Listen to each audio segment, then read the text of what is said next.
Hey everybody! It's a slightly early run-through of the Great Ace Attorney, because I've got plans tonight. Alright, that's a bit loud. Maybe it's just on my end. I'll be louder than you, game. I can do it! Alright.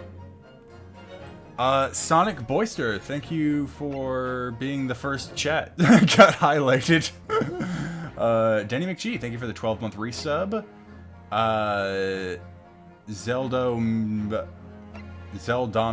1992, thank you for the 30-month resub. And it is a hell of a streak. And I can't scroll through chat without the game thinking I'm trying to scroll through it. Anyway, let's continue. That looks about right. So last we left off, we started talking about the case that was never brought up in the last game, despite it apparently happening right after case number 4. And I'm sure we're about to see a totally fair jury in this Old Bailey yet again. The Old Bailey. This place always makes me feel strange. I seem to get chills down my spine and break out in a nervous sweat all at the same time. Well, I didn't think I'd be back here so soon. Yeah, I was here 2 days ago. That's my line! Says Soseki. Good morning! Good morning, Mr. Natsume. It was only 2 days ago that I was declared not guilty here. I liked watching the fireworks. Yes, we somehow managed to prove he didn't stab Miss Green in the back. But now this! Another morning, another murder! And here I am again in this hellhole! Can't keep coming to court! I'm beginning to think he's right. It really does seem as though he's cursed. Mr. Naruhodo, I'm afraid I have bad news. Oh! Mr. Natsume, good morning. Yes, morning. So, here we are again. Yes, again.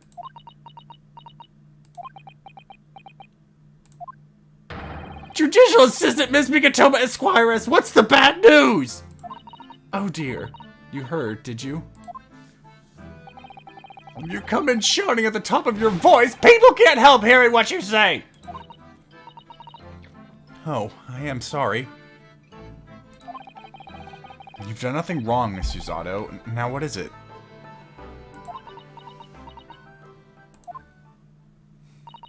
Well, it seems that the prosecution in today's trial will be led by Lord Barak Van Zykes.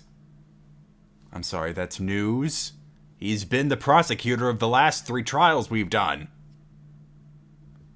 Well, I guess 2. Van Zykes? Yeah! Oh no, oh no, no! And his jammin' theme.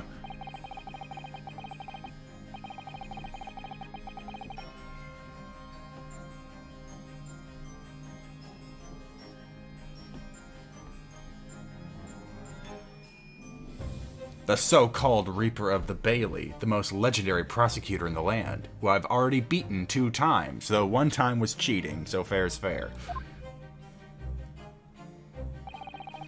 In the trial 2 days ago, he pursued Soseki-san and I relentlessly.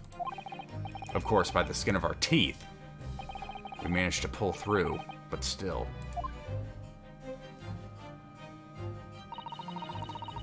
Perhaps Mr. Natsume's acquittal in the last trial wasn't the end of the matter, after all. Yes, I know what you're thinking. The legend of the Reaper that says, nothing can save a person in the dock when Lord Van Zykes is the prosecutor. Oh no! That even if a person is found not guilty, the accused will meet a mysterious end one way or another. And we've experienced it firsthand. Remember that cool fire? Man, we successfully... Man, I know this is a whole nother game, but it's really weird to be going through all of this again. Man, we successfully defended the most terrifying end after his acquittal right here in the Old Bailey, and we found out he was killed by a fop. Or a JoJo character. Take your pick. Do I have to put up with those ice-cold eyes boring into my soul again? Cursed by evil spirits and now by the Reaper. Pair of petrifying pair of potentially. Well, if it's potentially, at least you appear to have hope, Mr. Natsume. Welcome, student Mr. Naruhodo Esquire. Yes? I'm innocent! You have to believe me! Oh, don't worry. We had that character arc last game. I believe you. You more than anyone now. Don't worry. I'll be your steadfast ally every step of the way in this battle. I promise. And this promises to be a hard battle, I fear.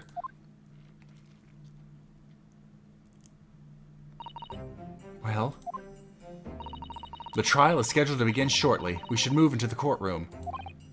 But the loud bailiff hasn't shouted at us yet. Alright, let's go.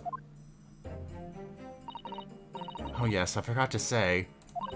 I'm afraid he won't be able to make it. Mr. Sholmes, I mean. That's probably for the best. Oh! If he were here, I might be tempted to rely on his help. And that could be seen as a weakness. If Lord Van Zykes were to notice, he'd prey upon it mercilessly, with a whole bunch of racist jokes and references. Are you ready to call us Nipponese again? At least that's my gut feeling. Mr. Naruhodo. You're right! Yes, you're so right!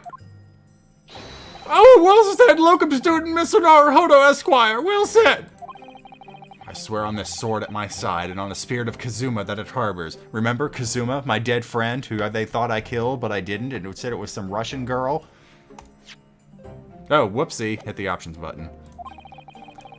I'll show him what a Japanese lawyer can do. I'll set you free, with honor. Oh, yes!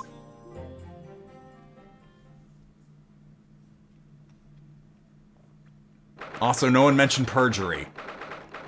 They seem to be hit or miss on calling us out on it.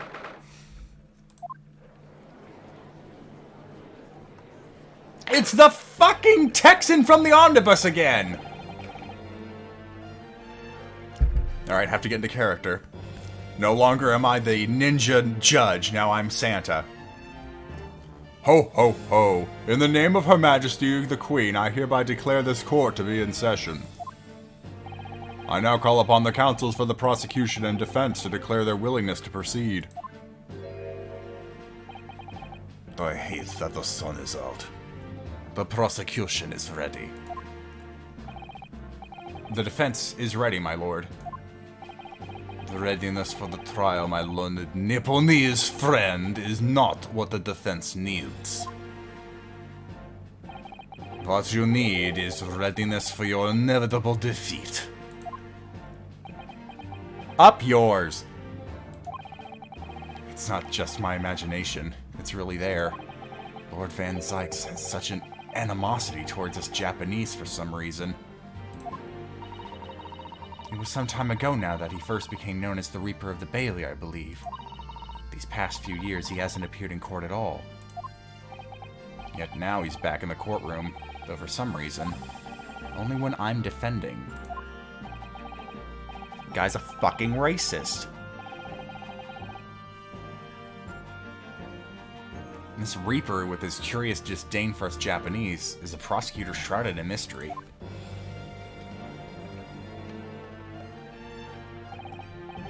Still, this isn't the time to be pondering at. I have to concentrate on Saseki-san's trial.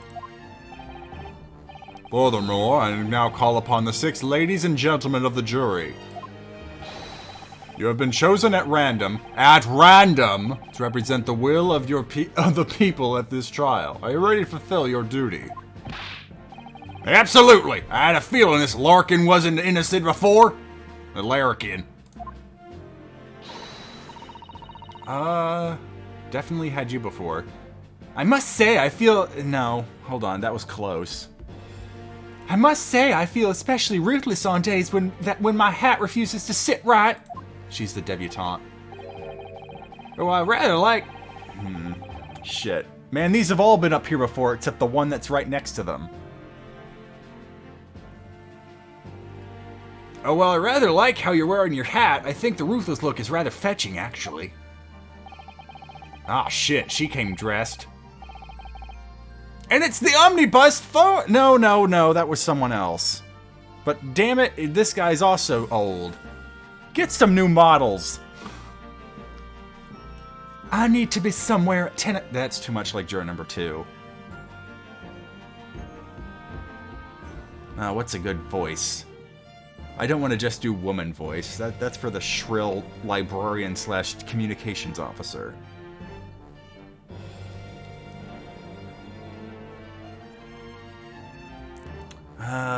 Let's see. Maybe I'll settle for something still close to juror number 2. I need to be somewhere at 10 o'clock. I have a very important meeting. Let's make this quick. I couldn't agree more. I need to take home 5 bob tonight or the missus will go through the roof. Oh, may the Lord show us all the light here and lead his flock to the righteous verdict. Oh, now you found God? You were too busy sleeping in the last trial. The British jury system is so very different to our own, isn't it? Yeah, that's right, it's fucking rigged. It's quite extraordinary to think that the power of judgment is in the hands of 6 members of the public. And that the judge can only pass sentence when all jurors are in agreement about the defendant's guilt. 6 citizens of London chosen at random. If you can't tell, my hands were up doing finger quotes there. Or at least that's the idea. The prosecution will draw attention to the fact that the accused was on trial here but 2 days ago. Accordingly, where possible, the same jurors have been asked to return. That's the complete fucking opposite of what you want! You don't want the same jurors that were here for the previous trial. What the fuck are you talking about? That's not convenience, that's prejudice. God! Oh, I hate it. I hate it so much. This is the worst. It's like the game's gone mask off. Ugh, I hate it. I hate it so much.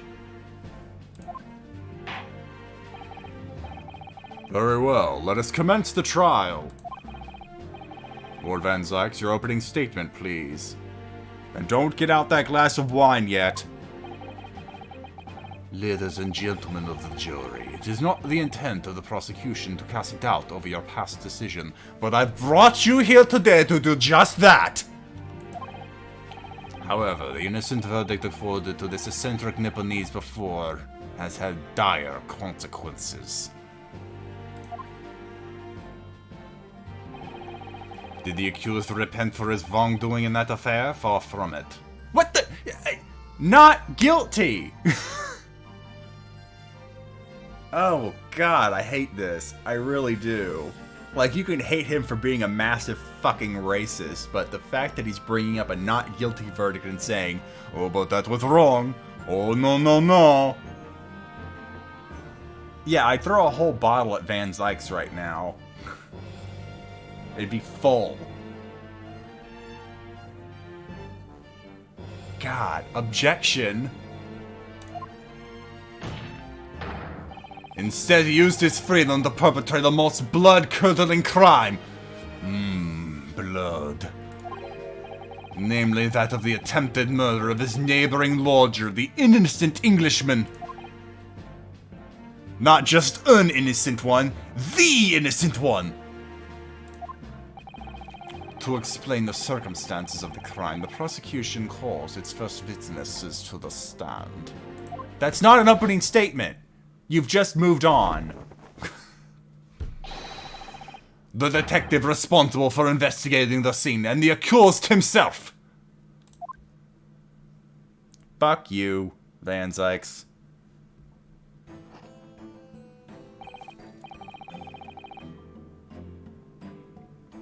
Witnesses, your names and occupations, please. Yes, sir. Tobias Gregson, Detective Inspector at Scotland Yard's Homicide Division. Oh! Zoseki Natsume from the Empire of Japan! My government ordered me to come here as a student to study your language and culture. Mr. Natsume. Yes, my lord, sir. I'm quite sure I'm not mistaken that you swore an oath never to set foot in my courtroom again. It's out of his fucking control, Judge. Mistrial. This is all fucked up. All of it. He's fucked up. You're fucked up. You're fucked up. You're fucked up. You're fucked up. You're a fine-looking juror. You're fucked up. And you're fucked up. We're leaving. Fuck all y'all.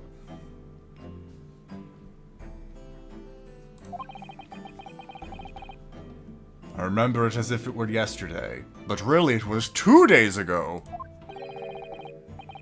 Fuck you, that's my line. The day before, in fact, my lord, but close enough. Believe me, this is the last place I want to be. Inspector, let's hear it from you first. Explain the case for the court. Right you are, sir.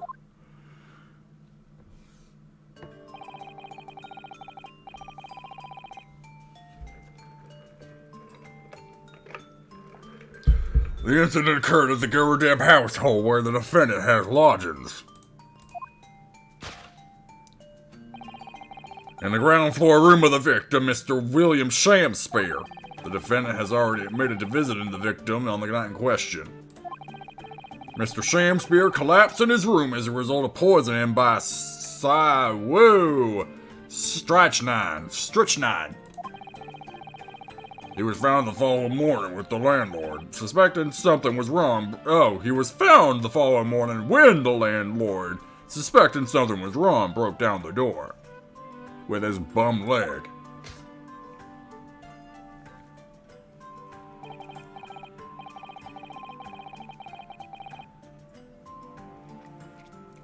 This means, I presume, that the door to the victim's room was locked at the time of the incident. Correct, my lord. It was locked from the inside, making entry to or exit from the room impossible. Although the victim, Mr. Shakespeare, lives to tell tale, he very nearly didn't. The man was halfway to heaven when we first found him. And for the benefit of the jury, we have a set of the man's apartment here in the gallery.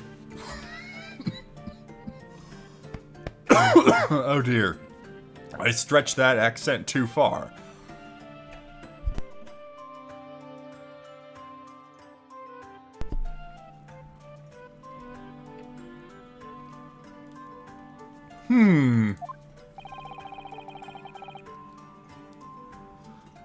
I was the first officer on the scene. Whoa, what the hell? Brain fart. I was the first officer on the scene, my lord. And I have a photographic print here that I took at the time to show how it looked.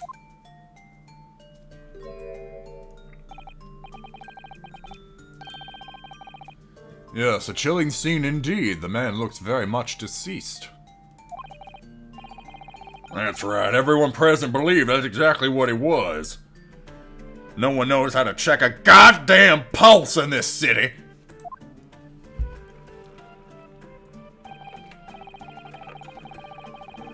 Very well, I shall accept this photographic print as evidence for the court. I'll put it right here in your stocking, Gregson.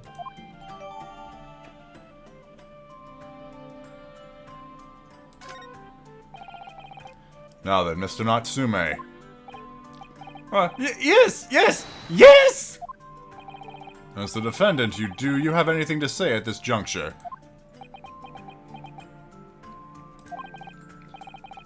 They're haunted! Haunted by evil spirits! Good gracious, what's haunted? My lodgings! There's been a whole series of strange happenings in my lodgings! The tenant before me died in mysterious circumstances. A woman was stabbed by no one on the street outside. My neighbor was poisoned. And me! What about me? I've nearly been killed countless times! Killed Master Natsume? How?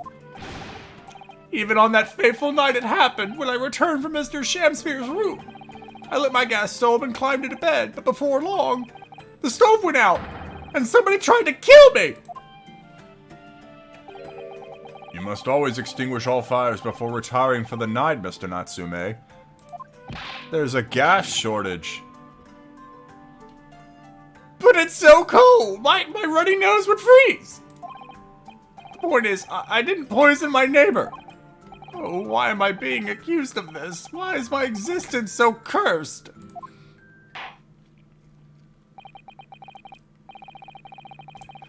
Thank you, witnesses. I believe I can have a reasonably clear picture of events. Natsume, you're guilty. To the docks. If I could raise one more point, my lord. One more conclusive point. Conclusive? Go on. Fortunately, the victim, Mr. Shamspeare, has regained consciousness after his ordeal. He was not so horrifically fat as the last victim. And he has named the true culprit. Ah. The poison consumed by the victim was administered in a cup of tea that he drank on the night in question. Tea, my lord, that was brought to the victim's room by the accused. The accused? Good grief!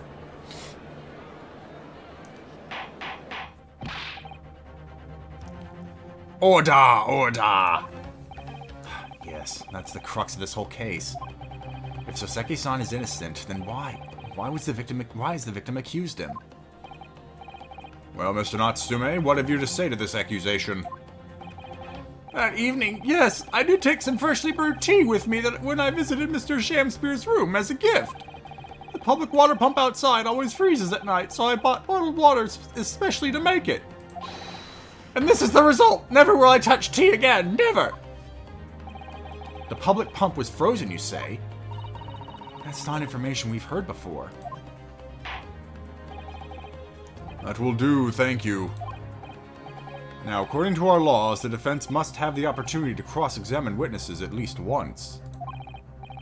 Therefore, I call upon these witnesses now for a formal testimony. I presume the prosecution has no objection? Yeah. Oh, I object to the whole standard due process. These men should be killed at once. Gregson too. None whatsoever, my lord.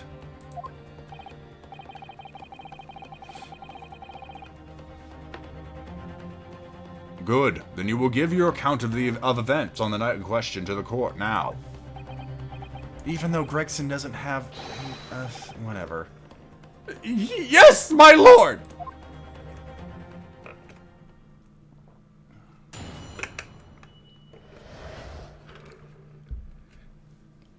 Is that a pun? The catastrophic night? Are we gonna have Wagahai get brought into this? Let's find out. It was around 9 o'clock that evening when I visited my neighbor, and I took some tea with me as a gift. We had a heated literary debate. We had a oh God, no, my stroke! We had a heated literary debate over a nice hot drink, after which I went back to my room at around 11. My tea was completely harmless. He couldn't have locked the door behind me otherwise, could he? Oh, great, I'm gonna have to learn how to pronounce this. Is it just strychnine?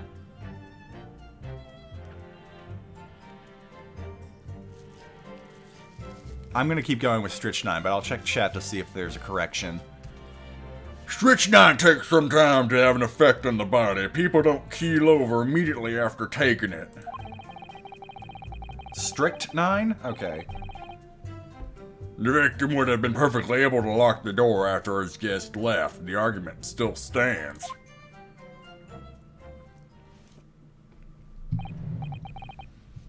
Yes, I see. It all seems relatively straightforward. Excuse me, but the testimony does raise one rather crucial point, I think. Mr. Natsume claims his tea to have been harmless. Presumably, though, the teacups have been examined for traces of the poison, haven't they? Why didn't I think of that? Because you're written to be dumb. Your last name is Naruhodo.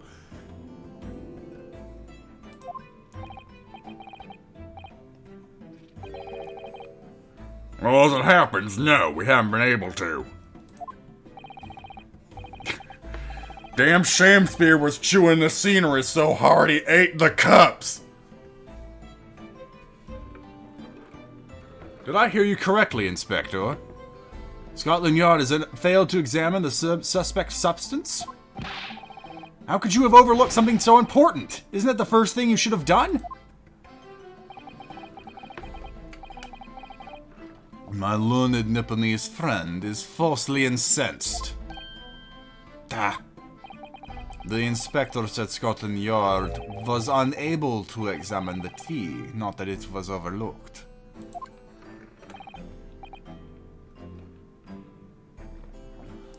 Unable? Why? It's simple enough. There was none left. Not a drop. Someone must have been very thirsty indeed. With current scientific techniques, it's not possible to test for poison under such circumstances. You only need a drop, but that one drop does actually have to exist, funnily enough. You couldn't test his saliva? It was all over his face. The lack of examination notwithstanding, it appears nothing other than the tea passed the victim's lips on the night in question. Then why the fuck was the soap on the plate? Oh, you know he didn't eat the soap, but why was it there?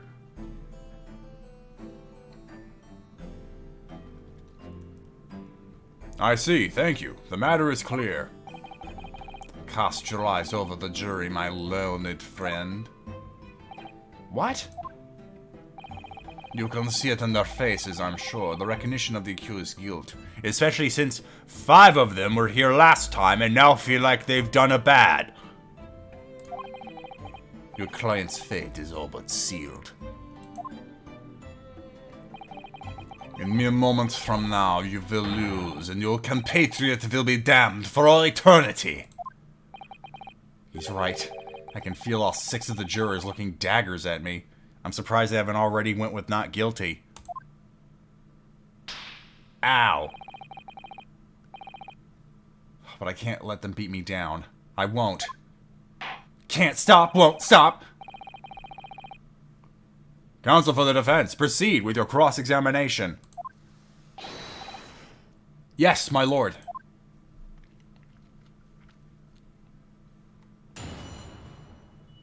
Cross-examination.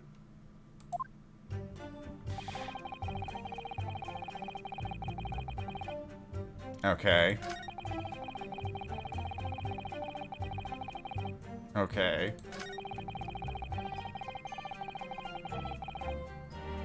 I feel like that's just going to come back to what you said earlier, but let's go ahead and press that. Hold it!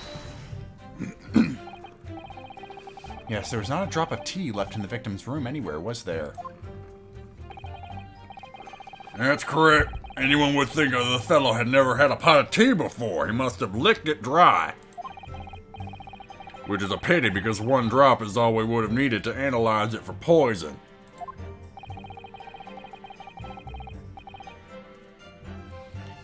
And you say that you returned home to your room at 11 o'clock, Mr. Natsume? Yes, definitely! By heaven and earth, I swear it! The landwarder was able to verify that, as it happens. He confirmed that the defendant went back to his room at 11 that night. And how was the landlord able to attest to this? He said it was the lamps, I believe. The lamps, Inspector? When tenants return to their rooms and start using gas, the lamps in other parts of the house flicker. Yes, Mr. Garadev seems to pay a lot of attention to the comings and goings of his tenants. There's only one key to Mr. Shamsphere's room, I know that for certain. So he must have locked the door himself from inside his room. The victim has confirmed that to be the case, yes. So I'm right, my tea was harmless, completely harmless. If you take poison, you die, everyone knows that. It's not that simple, I'm afraid. What do you mean? Then we get to you. Strychnine. Let's learn more about this poison. Hold it!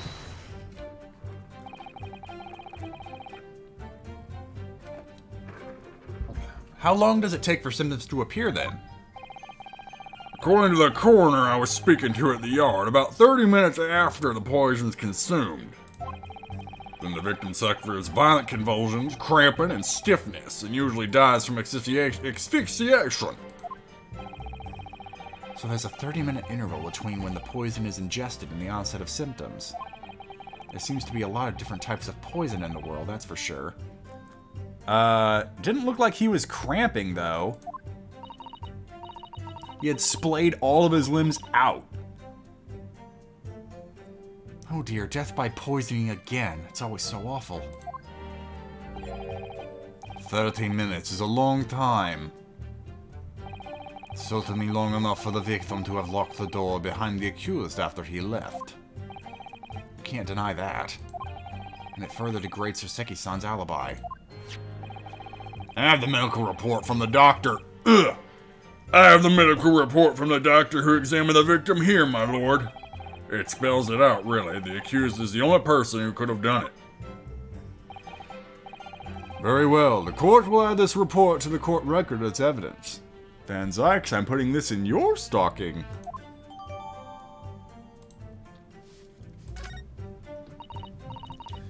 Oh yes, I see it here. Delayed onset of symptoms. Well, while you're saying that, I'm going to look at it myself. Cause of coma. Ingestion of small quantity of strychnine. Toxic effects present 30 minutes after ingestion. High likelihood of the substance having been mixed with the tea. High likelihood.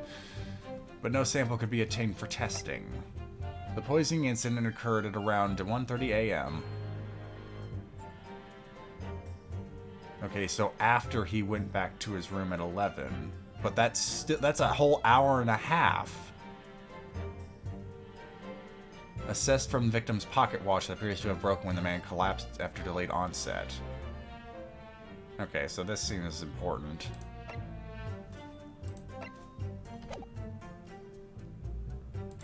Alright, so let me double check what we have. We have the book receipt. That was from Seki-san. This is what we used to confirm. Then we have the map. Then we have the soap. Did we take a look at this soap? We did not. Oh. What is it, Mr. Naruhodo? I'm trying to read this. This bar of soap. When we first found it, I could have sworn there was some sort of round disc in this depression just here. A reddish one. Yes, you're right. I remember it too. But now the depression is completely empty. Look at the disc have gone. That must have been something that expires. It evaporated.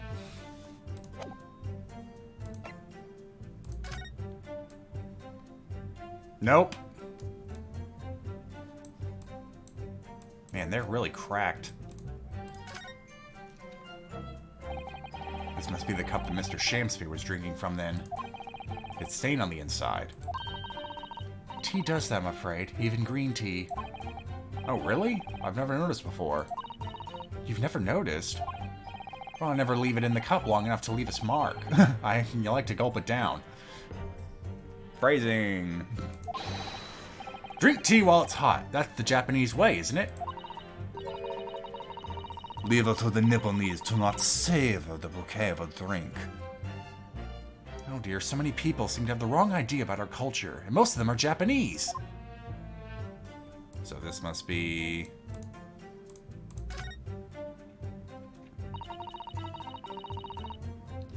This is the teacup from which Master Natsumi was drinking. Yes, unlike the other one, the inside of the cup is completely clean. I suppose he must have drunk the contents before the tea had a chance to leave a mark. I always gulp it down too. Sorry, Mr. Naruhodo? Well, if you just sip it little by little, it goes cold. Clearly, I shall have to instruct you on the proper way to take tea.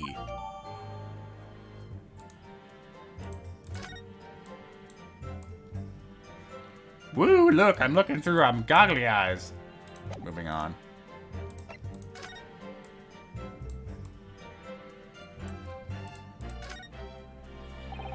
Whoever opened this envelope didn't bother with a letter opener or scissors, did they? Yes, whoever opened it was clearly someone with an unrefined temperament. And judging from the angle of the rip here, the person in question must have been right-handed. Miss Susato? I think perhaps someone's been reading too much of the adventures of Sherlock Sholmes. You can never read too much of it, Mr. Naruhodo. Never! Okay, then.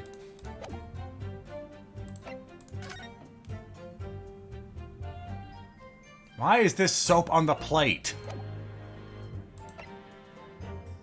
Well, anyway. Great.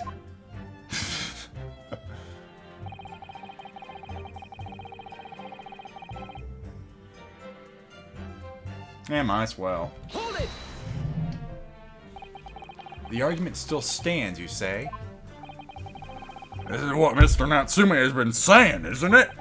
The pair of them drank tea together that night, so if there was poison in it, the victim wouldn't have been able to lock the door after the accused left later on. Exactly! Me and my tea are innocent! Sweet and innocent, I tell you! I'm afraid, sir, that doesn't follow. You see, strychnine is a slow-acting poison. In other words, it takes time for symptoms to appear. So you could have left the room up to 30 minutes after the victim drank the tea. And as long as you did that, Mr. Shamspear could have locked the door after you'd gone. Okay, so it seems that now that we have this report, we can come back and say, alright, well, if he left at 11, why did he not take symptoms until an hour and a half later?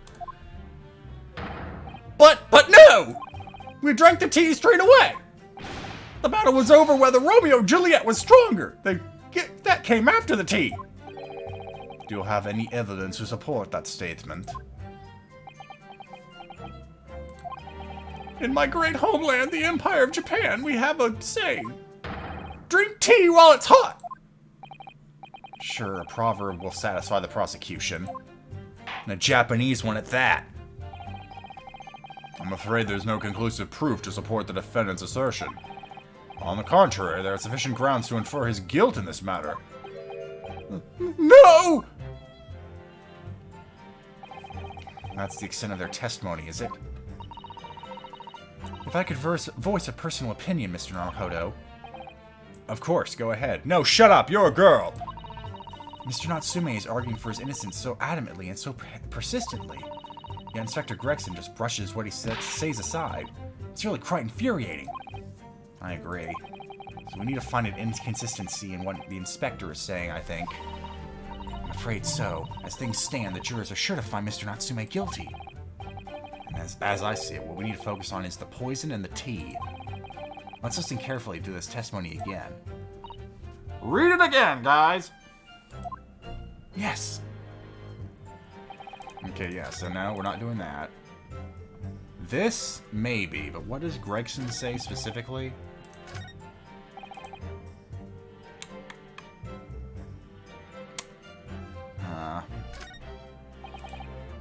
I feel like if they're saying the inspector needs to be the one pushed, then he must be the one I have to correct.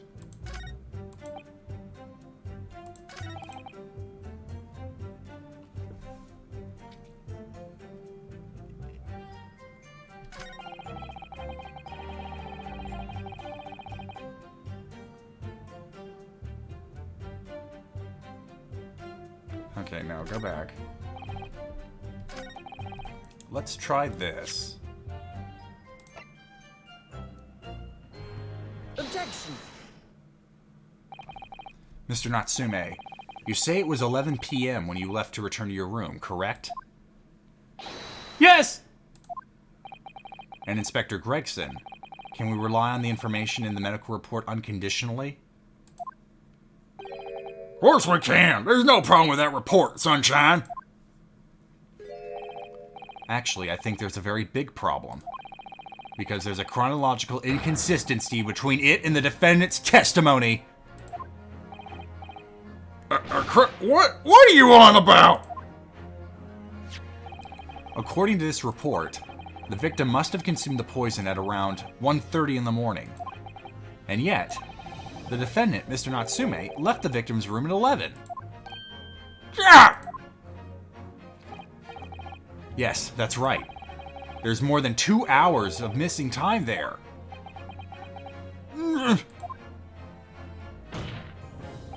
In other words, if there was poison in the tea that Mr. Natsume brought to the victim's room, how could the victim have fallen ill to it 2.5 hours after the defendant left?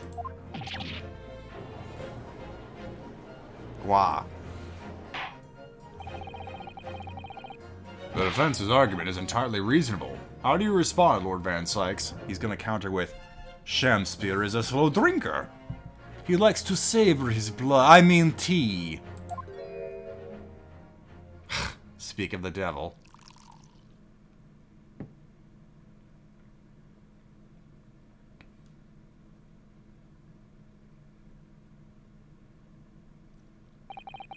Pray forgive the discourtesy if my mind has wandered. I was considering what cuisine would best complement the context of my hallowed chalice this luncheon. How could it have happened, you ask?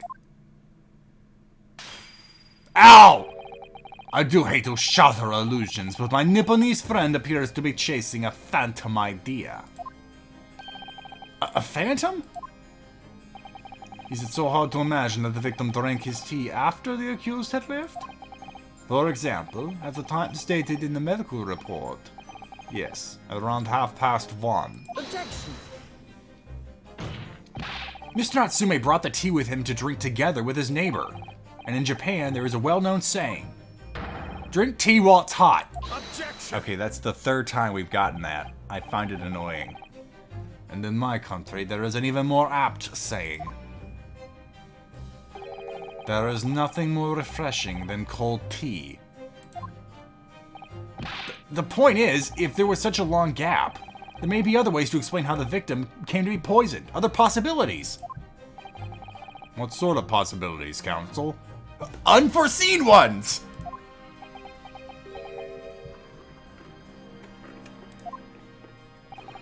Well, for example, the man could have had another visitor. Another visitor? That's a very bold assertion, my learned friend, from someone who has nothing to substantiate it. Or the victim could have taken the poison of his own volition. You suggest this may have been a suicide, Counsel? Objection! Mr. Shakespeare has categorically denied suicide. The idea can and must be discounted. Objection! But he could be lying! No, even that's desperate, even for you. Really?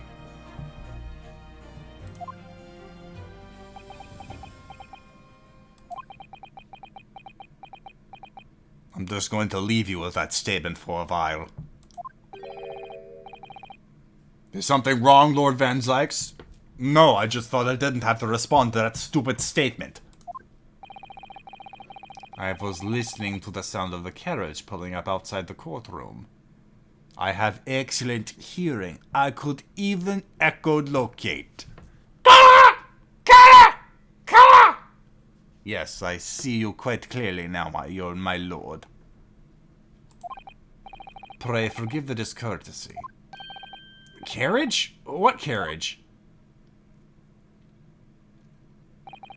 It would seem that the key player in this case has just arrived. Hold it! I'm going to assume it's the victim.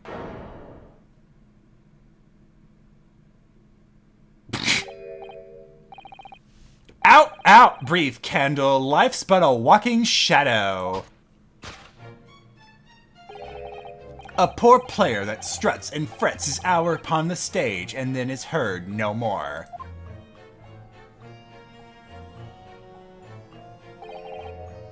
It is a tale told by an idiot, full of sound and fury, signifying nothing. Think I found my thumbnail.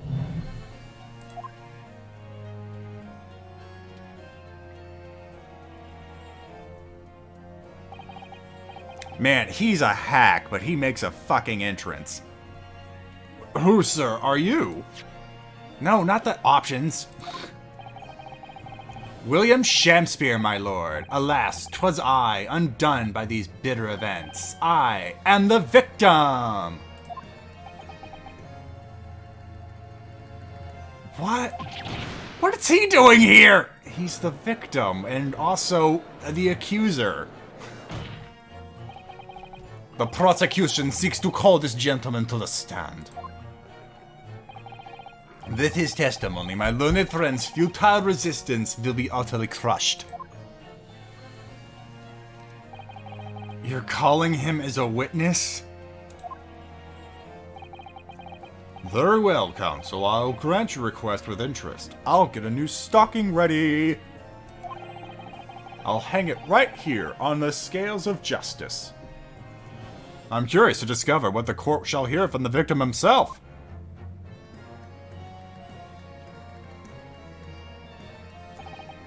Happy am I, Shakespeare, to regale thee with my tale of woe, my lord.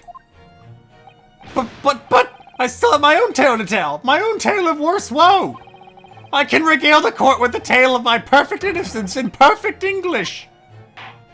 No, enough of that. We're done with you. That will do, Mr. Natsume. Let the court now hear from the victim. Damn it, I'm not even over the... Fine, fuck. Spacebar it is. Can you even call the victim as a witness? Oh yeah, no. If he saw the events transpire, he's a witness to them. Also, who the fuck's the guy with the chin? Alright, so that's Mr. Shakespeare. But who's that other man beside him? Yes, I feel sure we've caught a glimpse of that man before. We've seen him twice now. Yeah, Popeye. What's Popeye doing here? State your names and occupations for the court, please, witnesses. A writer of words so sweet they do scent the breeze, an inventor of ideals so profound they compose the earth. The unrivaled poet, the unmatched scribe, William Shakespeare, were the great bard to recall to life anew. Lo, what a magnificent man! Good fellows, I am he who ponders such a miracle, William Shakespeare. Oh, my name's Medman, Endrin D. Medman. I know I've given him like a gruff accent before, but now that you've called him Popeye, I'm gonna try that. It's not gonna be anywhere close, but I'm gonna fucking try. I work for the Elmont Guest Company, East End branch office. I remember now. It was yesterday on Briar Road. Oh yes! She's right, it's him! Remember? We were talking. Then that guy was looking at the soap. And probably through the hole in the bricks. He looks suspicious, doesn't he? He's not white. We tried talking to him, but then he did that. And immediately faded away. Like his planet needed him. Yes, we spotted him outside Mr. Garadev's house that morning. And he's a gas company employee?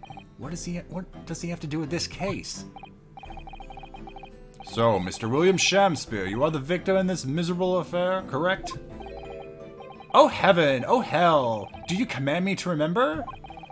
That sweet poison that discrossed me and did cross my innocent lips. I subpoenaed him for the trial, with his daughter's permission, naturally. Permission that was totally not coerced in any suspicious way. During the testimony of the aggrieved, will remove any room for doubt from the jurors' minds, I'm sure. Behold, you have only to rearrange the letters of my name to see that me is a seraph, an angel indeed. Thus be I noble of mind, sweet nature, and verily honest of heart. I, as all heavenly angels be. Because there isn't a less contrived meaning in your name? No, not at all. The jurors seem to be very moved by this, ma'am, I'm afraid. Really? Okay, you want to fuck him. Juror number 4 wants to fuck the witness. Move to this bar, juror number 4. They're taking this seraph anagram idea seriously? Well, juror number 6 has already said he's devout and whatever.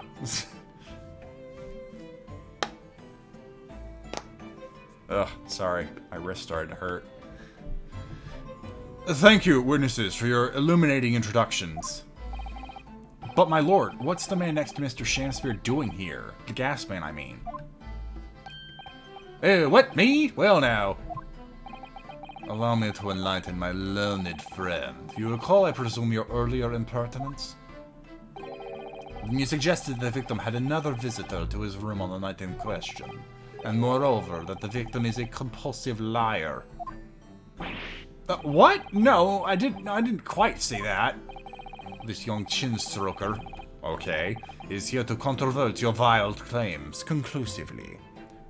Okay, but if he saw, then he was the other visitor. If he saw what happened, he was there. Is that not so, Mr. Middleman? Oh, hey, hang on, no, I'm just here. I hereby call for your formal testimonies. You will tell the court as lucidly as possible what happened on the night in question. One may smile and be a villain. Yes, it doth pain me, but let the truth be spoken. The truth of that wintry night of my discontent.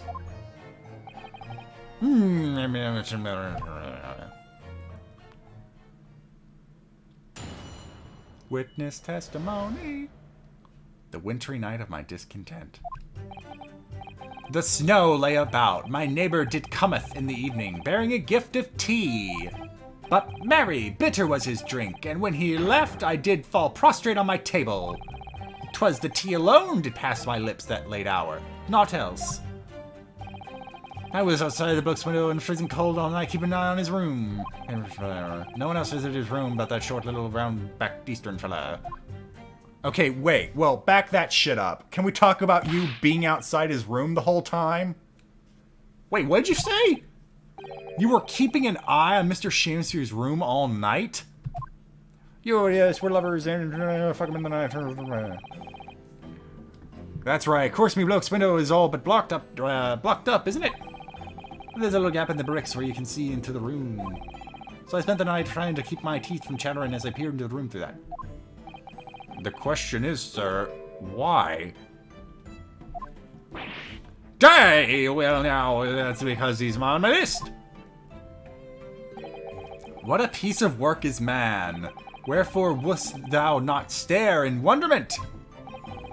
What are you talking about? This buzzing busybody hath not part in this play. I pray thee, pay him no heed, make no more ado about his tedious words. I've lost the slang a bit. Oh, what'd you say about me? Calm yourself. This court is concerned with what happened on the night in question. Nothing more. Nothing more. Indeed, that is so. And as the testimony we have just heard clearly reveals, there was no one other than the accused present at the time who would have carried out this crime.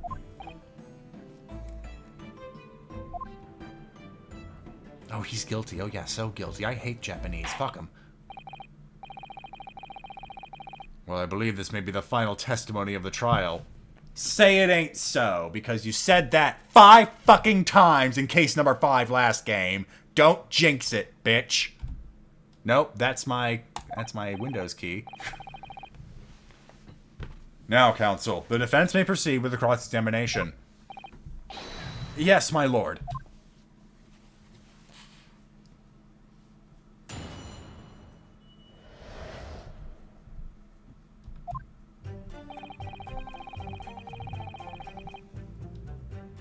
I might as well just press everything.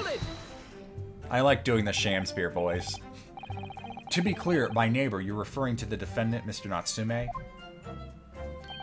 Oh, indeed, sire. Perchance thou wouldst that I call him the man from upstairs?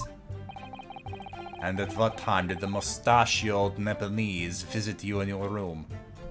What, you hate mustaches now? Damn it. Van Zykes hates the mustache. Our meeting was promised for the hour of 9, and lo, he did come to tender a gift of fragrant tea. Details of which are in accordance with the defendant's own testimony, yes. And we were broiled in such a literary debate as history hath not seen before. By which I presume he means their discussion about who was the stronger, Romeo or Juliet? I, Shakespeare, did play the part of young Romeo, whilst my neighbor played the fair Juliet. Our lovemaking was legendary. Each of us dressed as would our characters be, to bring weight upon our merry experiment. I dare not imagine the scene.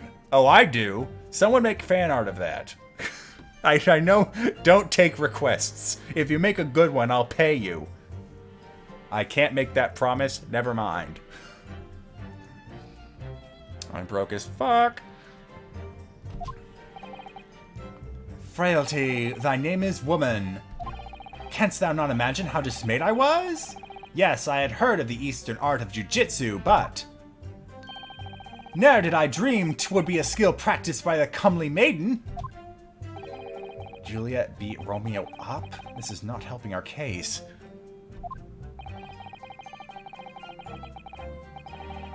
I believe the court has heard enough about your earth-shattering literary debate.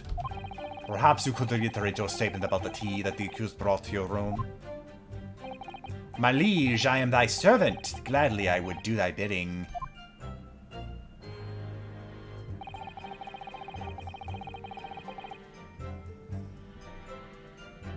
Hold it!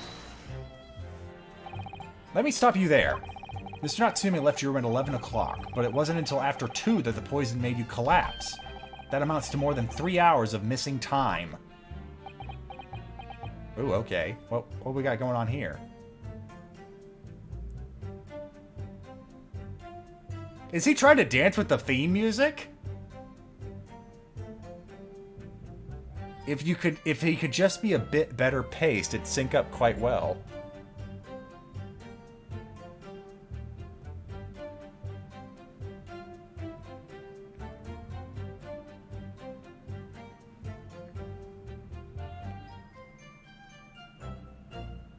All right.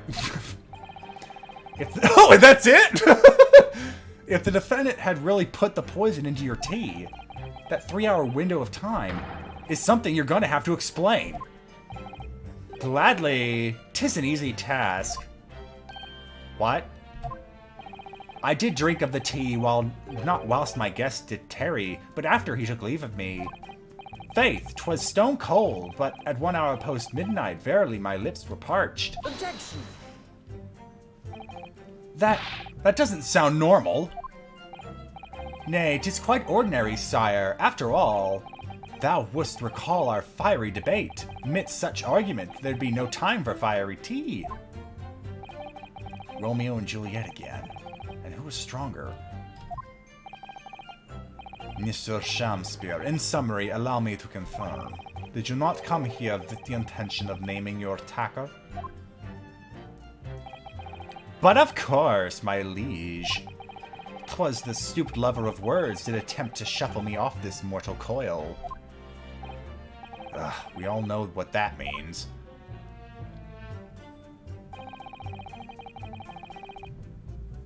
Hold it! So you didn't have any kind of evening meal? Dinner? Supper? Ha! Fie on luxury, fie on gluttony. To eat thrice daily is but a waste of time. Sorry? I would that my belly were full, no more than oft the sun doth rise. Well, most heroic eating habits, I might say. Night and day do fill my hours with learnt study of the great bard and playwright.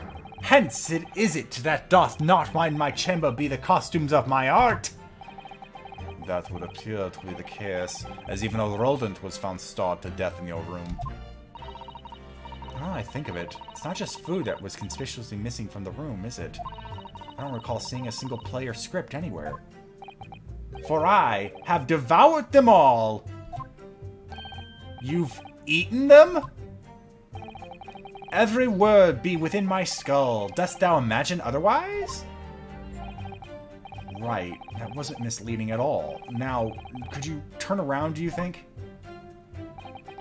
It brings us to the conclusion that the only way the poison could have passed the victim's lips is in the tea. Ah.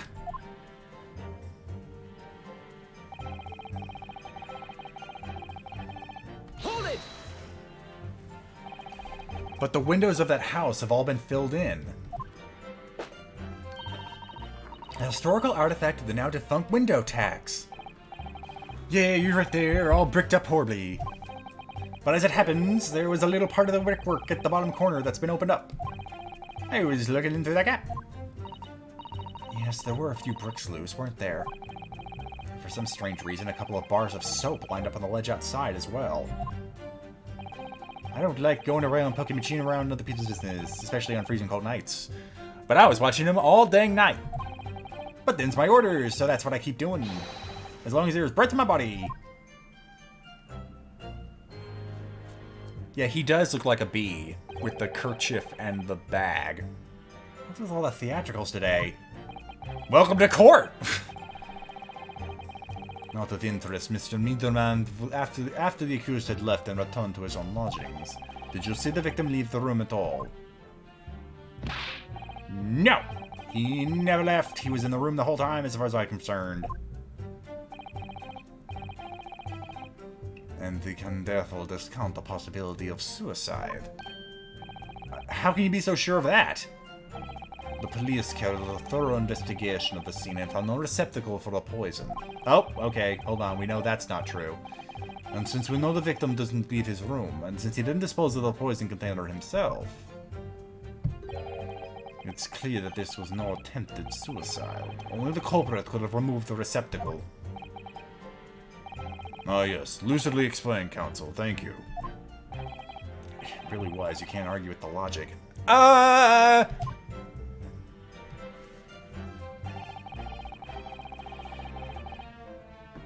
Hold it! You say a short little round-backed Eastern fella, so you can't be sure it was the defendant then. Objection! How many of the short little round-backed Nipponese with a mustache do you think there are in London? There is one. We have files on all of you.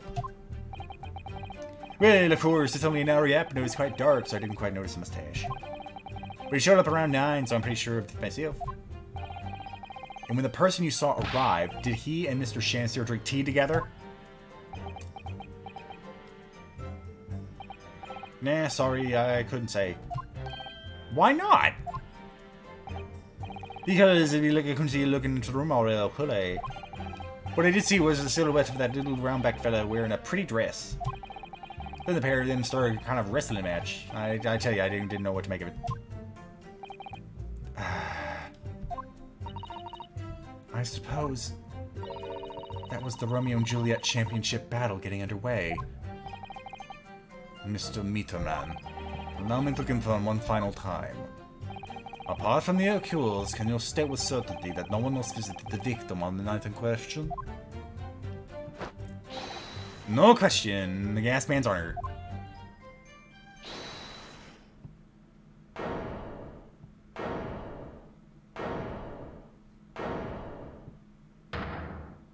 Hold it! My lord! Oh boy, here we go. Goodness me. Yes, Mr. Foreman? I've kept my mouth shut and listened up till now, but it's gone on long enough. Are you all with me? Yes! Hey, I can't harmonize with myself. Now, we to understand that you ladies and gentlemen of the jury are in agreement with one another. That you've reached a unanimous decision? Too right we have! Are you all with me? What they said. Wait, no! The defense is in the middle of a cross-examination. To be honest, I was holding out a bit of hope for you, young man. After all, you turned it on me in our first case. Especially after you identified those few hours that followed the accused leaving the victim's room. Yes, the 3 missing hours, as you put it. But in the end, what difference do they make? None, as far as I can see. And since that's now apparent, there's really no reason to delay our decision any longer. Like I was saying before, if I don't take 5 Bob home with me tonight, the missus will blow her top. What's that? Sorry, I didn't quite catch what you said. Very well. Let the court be apprised of your decisions. Ladies and gentlemen of the jury, you will state your leanings as to the defendant's culpability. Guilty. Guilty. Guilty. Guilty. Ooh, she's it. Guilty. Oh. Guilty. Alright, game over. Well, sorry guys, wasn't able to pull it off this stream. Catch me next time as I finally... Oh, okay. All of you? Well, it would appear that the jury is indeed unanimous. Well, Van Sykes, you know what I gotta do next. You love it. So, this time at least, it seems justice will be done. All's well that ends well, as they say. This calls for a toast, I feel. To the guilty being punished. Ah. Yeah!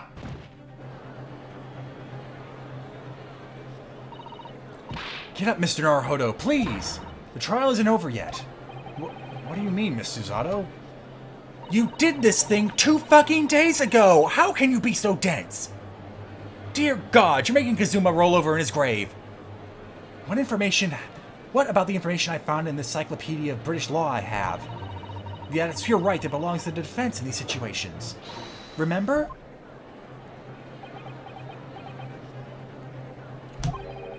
A summation examination. Yes, that's right. We don't have a jury in Japanese courts, of course. But here in the British Court of Law, if we can reverse the decisions of a majority of jurors, we can force the trial to continue. This trial can't end now. Whatever it takes, I just can't let that happen. The defense moves to invoke its right to a summation examination, my lord. Fuck! Why am I not surprised at my learned Nipponese friend's inability to admit defeat? You choose to cling desperately to some archaic rule you barely comprehend instead of accepting the truth. Bitch, I've done that 3 times now. I think I know it better than you. Certainly no other defense counsel in recent times has exercised the right to a summation examination. What with the jury's caprice utterly baffling them. Caprice. Caprice. Ha! Caprice.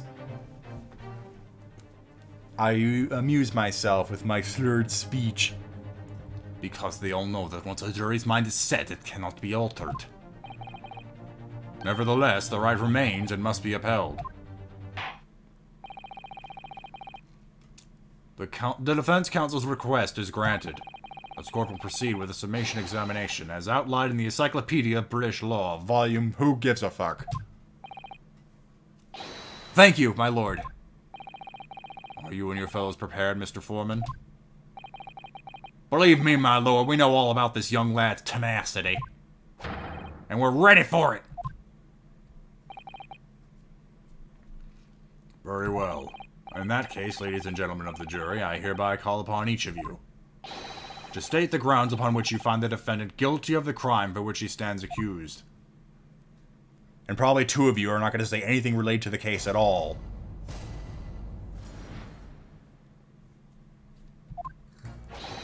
The victim may not be well off, but he's a noble man and straight up. There's no reason to doubt the man. Well, I do declare the good gentleman has no reason to lie. In fact, I think he's rather splendid. Just look at the accused by comparison. He's Japanese, stoops all the while, and has a mustache. Very fishy. There's no evidence to suggest the gangling actor is a fraudsman. For now, at least. I really don't care. Like, I just need this trial to end quickly.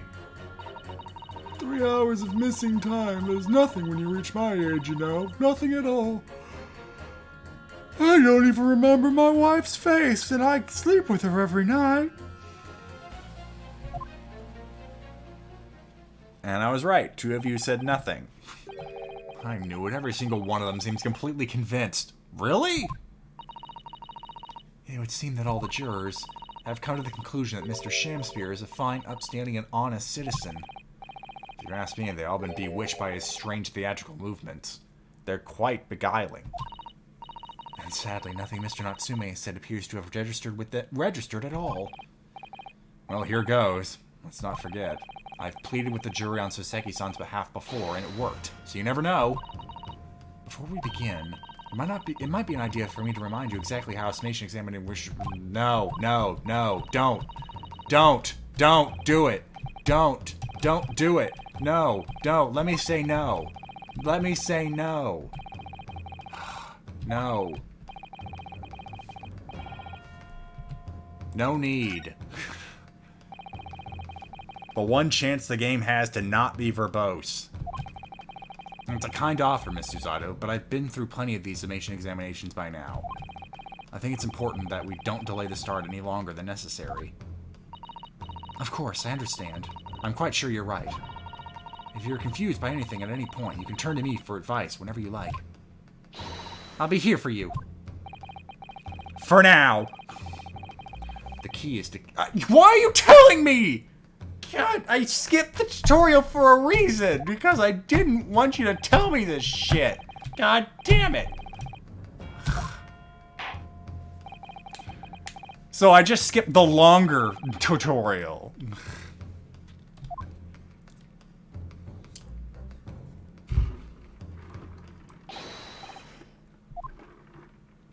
Sorry, I know there were 2 lines there that were genuine, but I'm just done. Wow, look at him over there in that corner. That's a shit-eating grin. Look at this little shit, right? Going...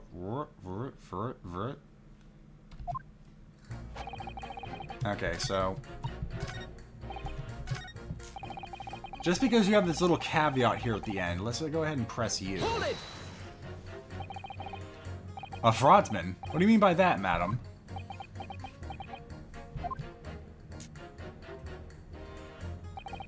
It really is a most tiring problem for the company. Most irritating. We can be absolutely certain that a customer is stealing from us, but without hard evidence... You're from the gas company? God damn it. Of course there's something that would disqualify you. We can't even threaten to take action for fear of being sued. I'm sorry, you've lost me a little there. Who are you? I'm the wife of Augustus Altamont, owner of the Altamont Gas Company. Good gracious, Altamont Gas, you say? Gas is the future of energy in this country and around the globe, but proper handling is essential. As I'm sure our employee from the East End branch office would be the first to agree. Absolutely, Lady Quimby, gotta be used properly. Altamont Gas, the best in the world, curse.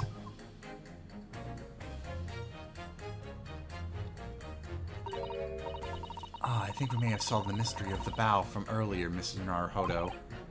Right, he bowed in deference to his employer's wife, did he? So, would I be right in assuming that the reason Mr. Meterman was watching what Mr. Shansu was up to in his room... I'm afraid that there's no end to the lengths the population of the East End will go to in order to steal our gas. So I really have no choice when the company identifies somebody as a possible fraudsman. But to dispatch a worker to watch the suspect day and night, we're very thorough in our investigations. So you mean Mr. Shamspeare is... I wouldn't come out and say it in public. But you can finish that sentence with a grubby little gas thief! You have noticed the public gallery in here, have you? The eye of a man hath not heard, the ear of man hath not seen. Faith, wouldst thou wound me with thy words, were I to let them penetrate the skin. But seraphs hear not insults, only choirs of angels in song. We may not have evidence yet, but my workers don't stop buzzing around you until they find it. And when they do, you'll find yourself blasted back to your angelic heights in an Altamont gas explosion. Wow. Getting a bit of New York in here. So Mr. Shamspeare has been stealing gas. I wonder, juror number 4, if you wouldn't mind adding that information to your statement? My pleasure. Was the bit about ripping the thief apart was it the bit about ripping that thief apart you enjoyed? A little before that part about abject violence, if it's not too much trouble. Yes, of course. This could be it. This could shift the balance.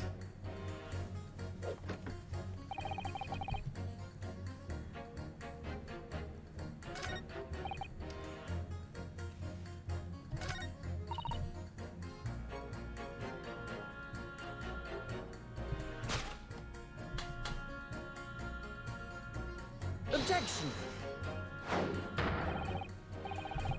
The music didn't stop. I don't like the sound of that.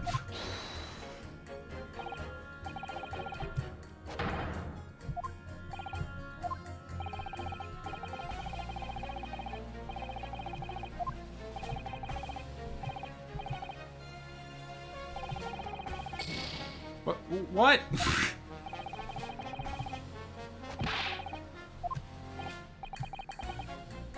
Alright, fine. She said he looks like a fine, upstanding gentleman who has no reason to lie. Number 4 said he's a thief stealing our gas. Alright, you know what? Hold on. Might as well. No, go back. Hold it! Are you saying you believe the man to be trustworthy because he's rather splendid? No, that's not what I said. The point is, the man is the victim here. What reason would he have to lie? And yes, he is rather splendid. So you say, yet again. Meanwhile, the man who stands accused behaves so suspiciously. It's exhausting to look at him. I'm afraid he's not splendid at all. Splendid logic there, madam. Thank you so much.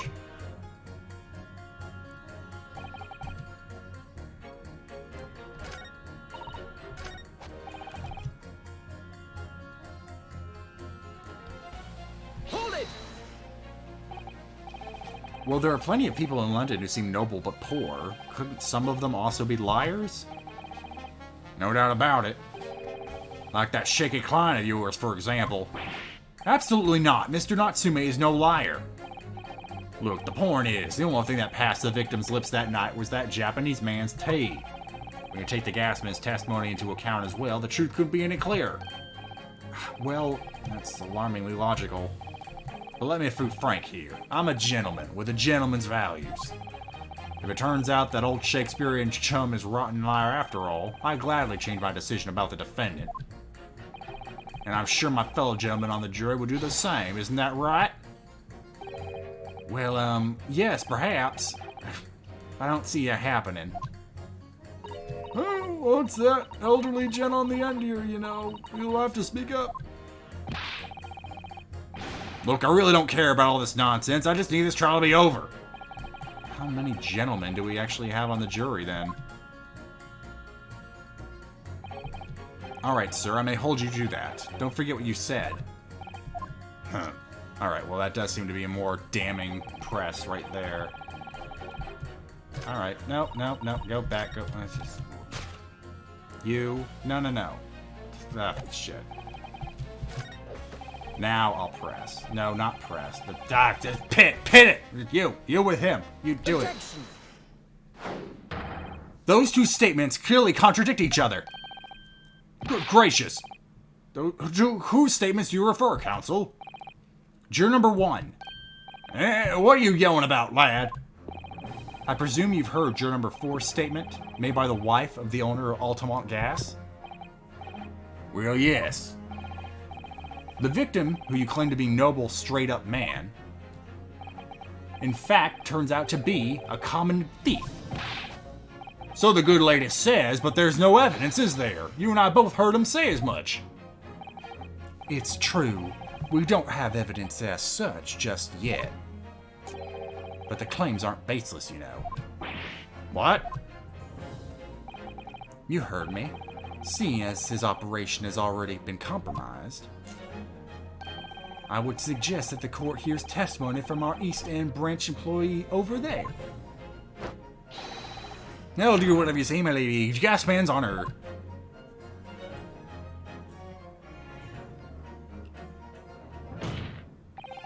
Juror number 1, you say you're a man of your word.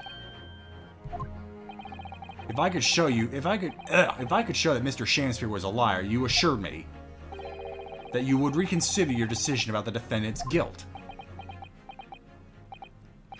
Yes, I did say that. And as a man of honor, I'll hold to it, as I'm sure the other gentlemen of the jury will. Me? Oh, well, yeah. Now that we've found out the man's a liar, perhaps we ought to consider the matter further. Well, if I'm perfectly honest, I haven't heard half of what you've all been saying. So this means you'll recap a few points that would suit me down to the ground. If you're incapable of being a juror, you should be dismissed as a juror. But then again, we let someone who barely speaks English be on the jury last game, so why am I surprised? Oh no, I'm not having any part of this. I want this trial to be over and done with. In that case, I shall change my leaning. So, Mr. William Shamspeare, if that is your real name, we of the jury demand to know exactly what kind of a man you really are.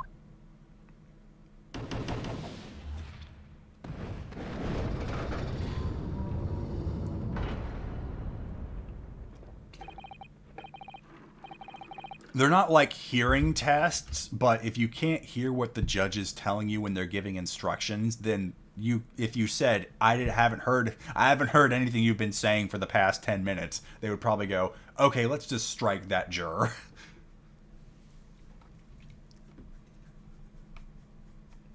Of course, if you were lying, that's bad because you're under oath. That's 4 jurors, 4 for not guilty. Yes, Mr. Naruhodo. Victory!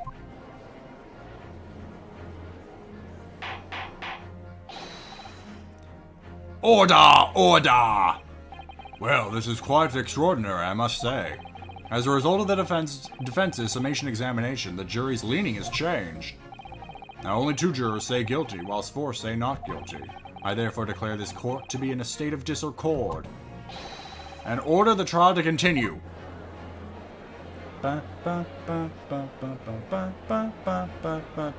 Shatter that chalice. Shatter it. Oh, the Old Bailey's on fire. You have spoiled the bouquet, Mr. Shamspeare. Oh no! The ladies and gentlemen of the jury now find that they are unable to trust you, the victim. Oh no!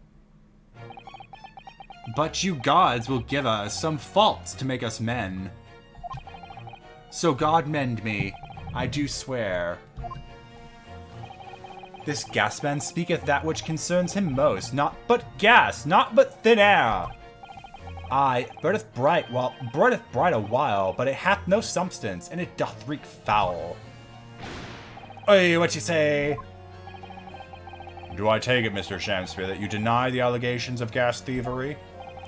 Most heartily, my lord. Hast thou forgot? I am a seraph, an angel. Noble of mind, sweet of nature, and verily, honest of heart. Do you follow the pop this bing hole? Just because I haven't got the evidence yet. Mr. Shamspeare, if in fact you are not noble of mind, sweet of nature, or honest of heart, if you are a liar, then your testimony should have no sway in this courtroom. What? It is my considered opinion that at the present time no other possible culprit in this crime has been identified. All testimony held by the court thus far heavily implicates the defendant. In short, it would not be unreasonable at this stage for me to rule on the case. Oh no. However, in light of the fact that the jury has expressed concern about the fidelity of this witness... Fidelity? Why is his loyalty of concern? It's his honesty that's of concern. I believe it would be inappropriate for this court not to pursue the matter further. Objection!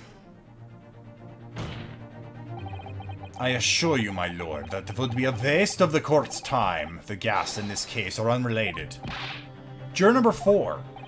Yes? Yes? Didn't you say before that although you had no hard evidence to prove this man had been stealing gas, you have strong grounds for suspecting him? That's right, we do, don't we, worker? Absolutely, me Lady Quimby. Yes, man's honor. Yes, man's honor. Oh, he's a bee. She's the queen. Yep, nope. I got that now. I've been distracted. Very well, then. We will hear your testimony now. You will tell the court precisely why you believe the victim, Mr. William Shakespeare, has been stealing gas. Yes, my lord, it'll be my pleasure. On the Alton gas name, I swear, if I may, my lord. Go ahead, madam. Even though you seem now directly implicated in this case. This worker's testimony may be of significant bearing on the good name of my husband's company. Therefore, I should like to take the stand alongside him. Oh my fucking god! Oh, we already had this happen last game, but it just pisses me off. She's a witness to... She's basically a witness to this case now. Disqualify her! Get an alternate in here. That's not her husband. Woohoo! Oh yeah, sweetest honey. Oh yeah. That's not even close to my Popeye impression, but whatever. Very well. As an exception, I shall honor your request.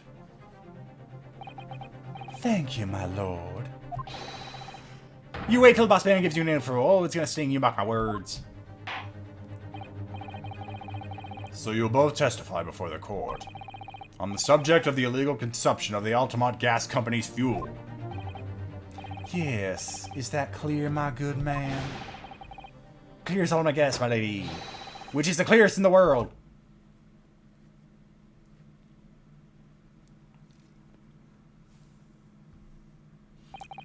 Do you think the gas has gone to his head, Mr. Zato?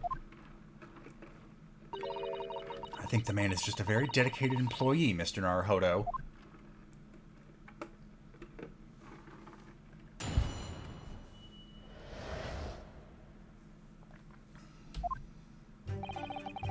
I'm proud to be the company's East End branch investigator and meter money collection agent. Online gas meters set 3 penny bits to each coin, giving customers about 2 hours of gorgeous gas. And yet, the meter in Mr. Shakespeare's room didn't have a single coin in it. The meter doesn't appear to have been tampered with, though, and the collection agent has the only key. Somehow he's using all the flammable gas he wants without paying a penny. That's not thieving, what is?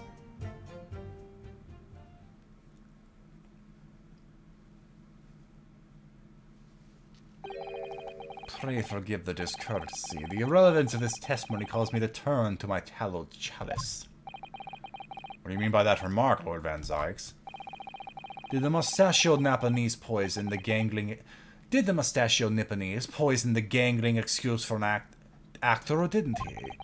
That is all that should be concerned. That's all that should concern this court, and yet now we must listen to this abhorrence.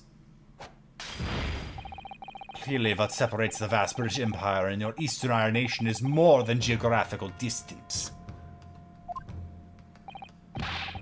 But this could turn out to be crucial testimony. The cross-examination must go ahead. My eye! Do what you will. Lord Van Zykes appears to be in a violent mood. Yes, he does. He really did shatter that man's skull. An attempted poisoning, and incidents of gas theft with no supporting evidence. It's true that they would appear to be completely unrelated at first glance. But I wonder, the truth tends to be buried in the most unusual places. And the first step in uncovering it will be to establish just who and what this man really is.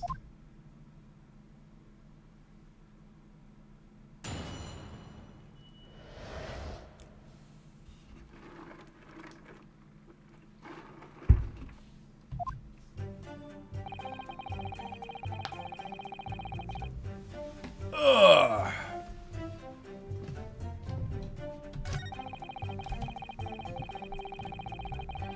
Hold it! So all London houses that have a gas supply are fitted with these gas meters, aren't they? Are they? They're the latest model, the height of technology, developed by our company, Altamont Gas. And anyone who uses our gas will have one of these meters in their property, yes. So if a 3p coin gives 2 hours of gas, most people would use about 3 coins a night. A bit more than that, usually, if they have both gas lights and a gas stove, that is. Thinking about it, Mr. Segasan doesn't have a fireplace in his room of his, does he? Some people still choose to use candles, of course, and only have gas for heating. Oh yes, I do remember seeing candles in Mr. Natsume's rooms, actually. Room. And how does the money in the meter get back to you at the gas company? Every 3 days, gasmen like me visit properties on the gas line, emptying meters of coins. I must say, the design and manufacture of the new meter cost the company an awful lot of money. But happily, it did put a stop to people not paying their dues, for the most part. Ah, because they have to pay in advance, you mean? Yes, exactly right.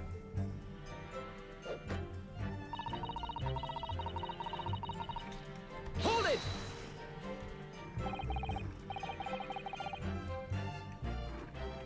Out of interest, how long has this been going on?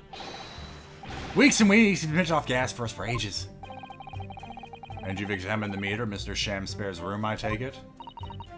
Naturally, we took it off the wall and went over it with a fine-tooth comb. Ah, that would explain why it looks like it's been all messed up. Which you barely see in this photo, but never mind.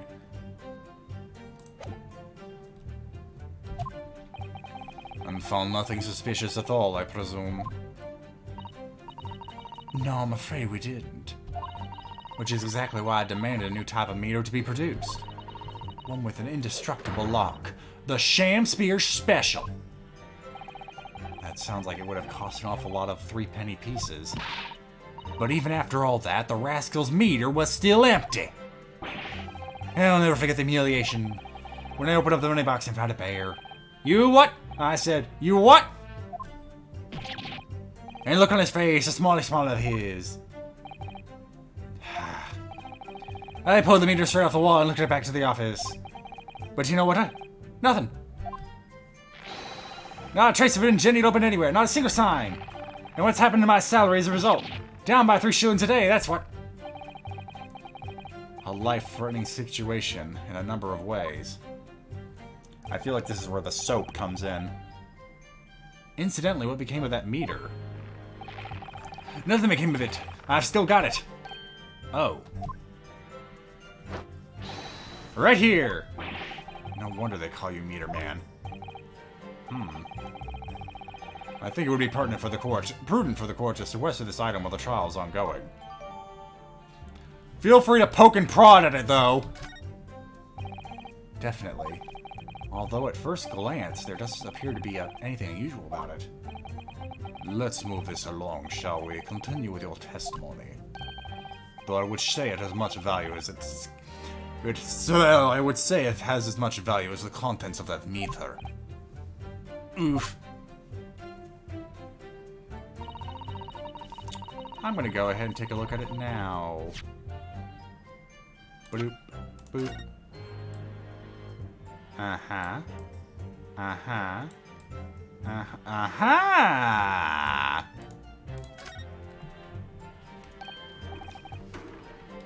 So much for looking it over with a fine-tooth comb, you jackass. Oh, what? Have you spotted something, Mr. Naruhodo?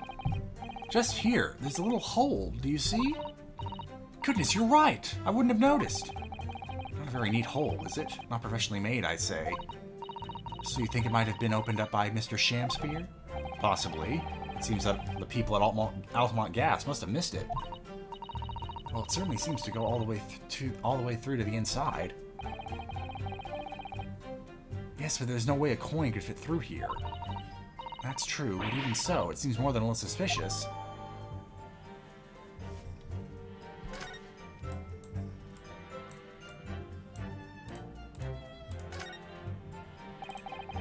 That's a very sturdy-looking padlock, isn't it? And the money box is sealed with beeswax, too. So if Mr. Sholmes were to get up to any mischief, he'd be found out immediately. Mr. Naruhodo, mischief of that kind is not the sort of the thing that Mr. Sholmes would do. Would... You know you didn't finish that sentence, don't you? Well, anyway, it's understandable that the gas company would want to safeguard the money that's rightfully theirs. But it does feel a little over the top, perhaps, doesn't it?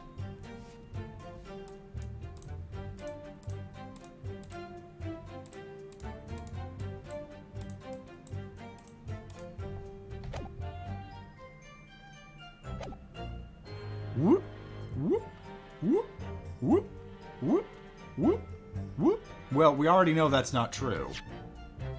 Because we can present this and show that it has been tampered with. No, wrong button. Objection. Lady Altamont, I'm afraid to say that this meter clearly does show signs of having been tampered with. What?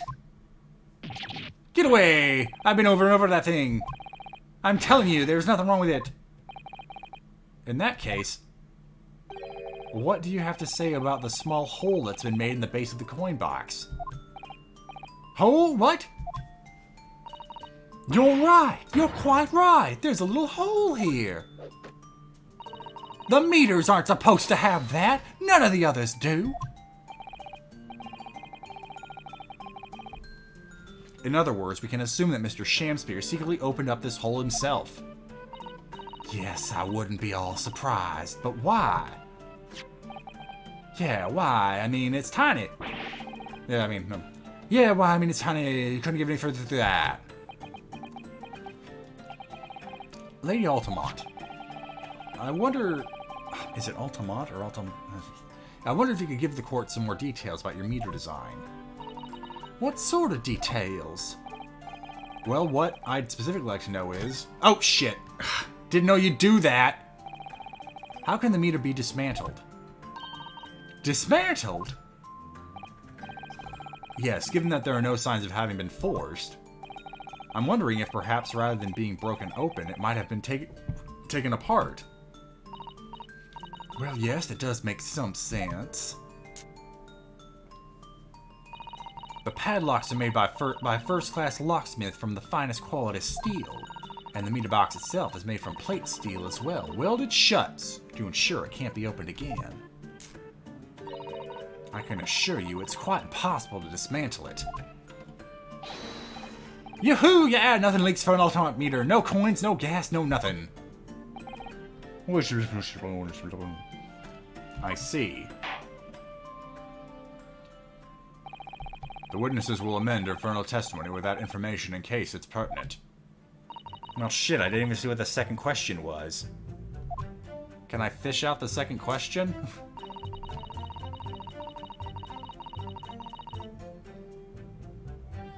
Well. Hold it! Has anyone ever tried? Oh yeah, they've tried, but they've all given up before long. After all, if they actually broke the meter, the company would be able to take legal action. Yes, that makes sense. What do you think, Mr. Naruhodo? Is it welded? Is its welded steel construction significant? Or perhaps there's some other aspect of the meter's construction that we should be focusing on? Yes, you may be right. Perhaps I should try a different tack here. Like asking about how the meter differentiates coins, for example. Yeah, no, delve deeper. How does the meter tell the difference between different coins? What do you mean? What do you mean? Well, for example, if someone were to put in 1 penny coin, that wouldn't work, presumably, would it? No, of course not. So, well, how does the meter know that the coin it's been fed is a through penny bit? Ah, I see what you're getting at now. The meter tells coins apart by their shape and size, which includes their thickness. Thickness! A through penny bit is about 3/4 of an inch in diameter, you see. Other coins just won't fit. Well, 3/4 of an inch? That's a thick-ass coin. It's a dummy thick coin. Ah, I see. It's clearly been very well thought out. The witness will amend her formal testimony with that information in case it's pertinent. As you wish, my lord.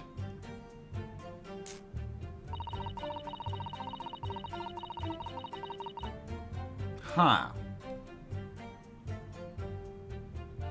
Hold it! But conversely then, would seem that anything matching a 3-pence coin exactly in terms of diameter and thickness would equally well be used. Would that be true?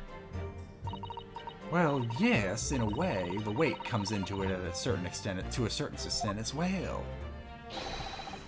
We'd find, though, anyway, if I take many fake coins through the coin box when I empty the meter. The contract says the customer has to pay 100 times the amount they diddled as a fine. We live for moments like that, as gasmen do. Live for them. Hey! It would seem the gas company has thought of everything. But whatever was in the soap dissolved. So if the box is empty, you don't have any proof. Woohoo! Hurrah for gas, hurrah for cash, all about all be. It's quite enough. Oh, and the frickin' umbrella is like a bee's butt. I'm sensing a very thick theming here. That's quite enough of that. Remind me, how big are 3-penny bits? About 3/4 of an inch across. What do you think, Mr. Naruhodo? Is this 2 centimeters measurement significant? Or perhaps there's some other aspect of the meter's construction that we should be focusing on? Yes, you may be right. Perhaps I should try a different tack here. No, you're done there. Leave it. Let's return to the testimony. So that's how you would switch up that piece of the testimony, is you can press it and switch.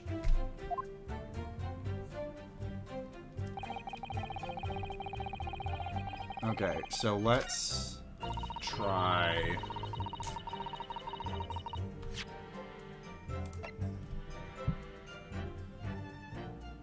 I'm wondering if I'm thinking too many steps ahead now. Because it doesn't talk about the thickness, just that this hole is here. Well, you know what? I've got 4 strikes left. Might as well try. Objection. The music didn't stop.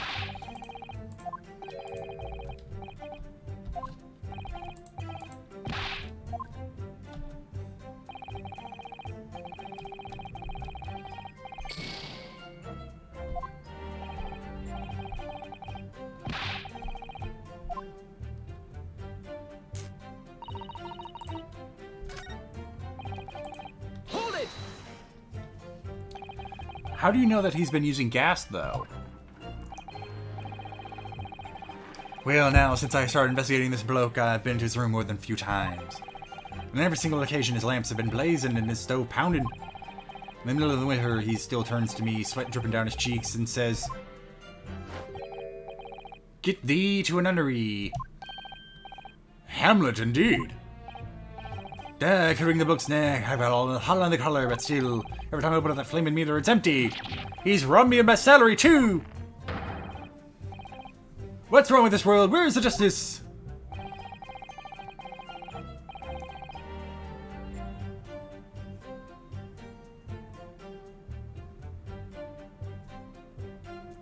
But how can Mr. Shamster possibly be stealing the gas money? I don't understand. Stealing the money, I don't understand. The simple explanation is right before your eyes. What? A toast to your eventually realizing that the gasman could be an accomplice. You what? Good lord, eminently plausible indeed.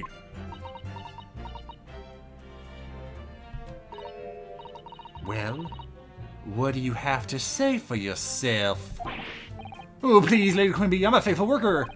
And besides, if the money with West Gasman collect doesn't tally into how much gas has been used, you dock our pay by the same amount. So you'd be stealing money only to have the same amount taken from your wages. Clearly, that makes no sense. Perhaps it's a case of losing the battle to win the war? No, I ain't a stir up the hornet's nest. If I went stealing from the company, I'd be finished. It would seem there is no evidence to support the claims of thievery made against the victim, because Mr. William Shamspeare is innocent. Pray forgive if that shatters some illusion my learned Nipponese friend was clearly under. Ugh. I certainly didn't expect to uncover another crime that looks like it's been taking place in the very same room. According to the testimony, it's only the meter in Mr. Shamspeare's room that's under suspicion. It does seem, though, as perhaps it has nothing to do with the incident involving Mr. Natsume. I know it does seem that way, but the fact is, since I've been practicing law in England, I feel like I've encountered this at least once already. cases that are interlinked. Don't go getting Blade Runner in here. Cells within cells within cells within cells within cells interlink. Oh. It might seem that two cases have nothing to do with one another at first, but in fact, they're intimately connected. Yes, we have experienced that before, haven't we? I wonder if this is another instance. Perhaps, but we can't be sure of that yet. If the Altamont Gas Company has been investigating Mr. Shamsphere so earnestly, there must be something to it. But then how has he been managing to steal their gas? Uh-huh. Uh-huh.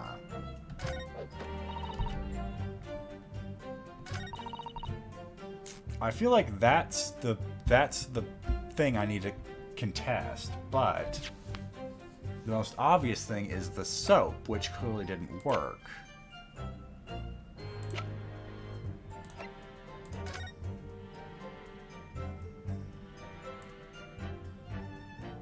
What the hell happened here?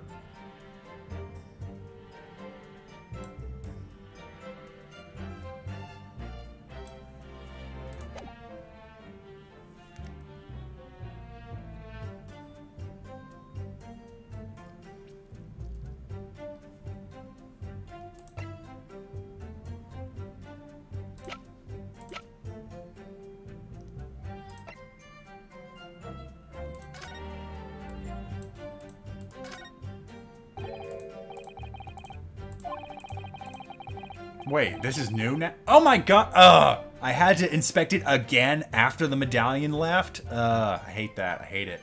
There's a circular depression on this side, about 2 centimeters across. The exact depth of a frickin' through penny!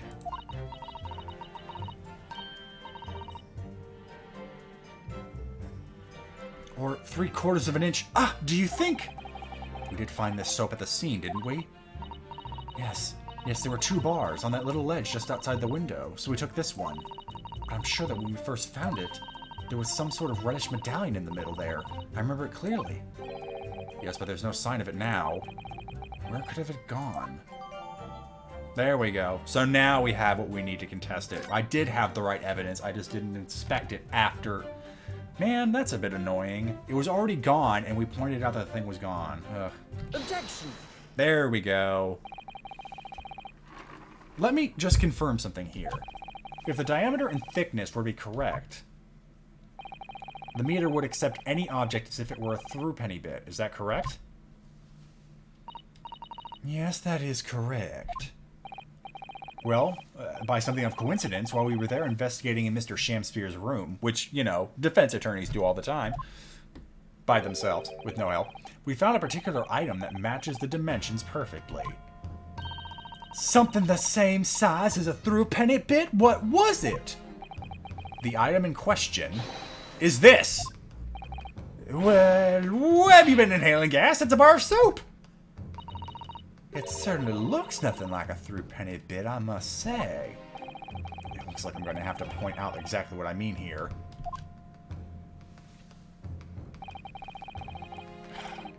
Okay, it's this. Got it! If you turn over the soap to see what I mean... Oh! Are you referring to that round depression in the middle of the soap there? That's right, a depression that's approximately 3/4 of an inch in diameter. Or in other words, almost exactly the same size as a throughpenny bit. Get away! Get away! Does anyone here present have in the possession a throughpenny bit? Quickly now, hand over your coins, ladies and gentlemen. You're about to see the government rob you blind. Sounds rather like highway robbery, doesn't it?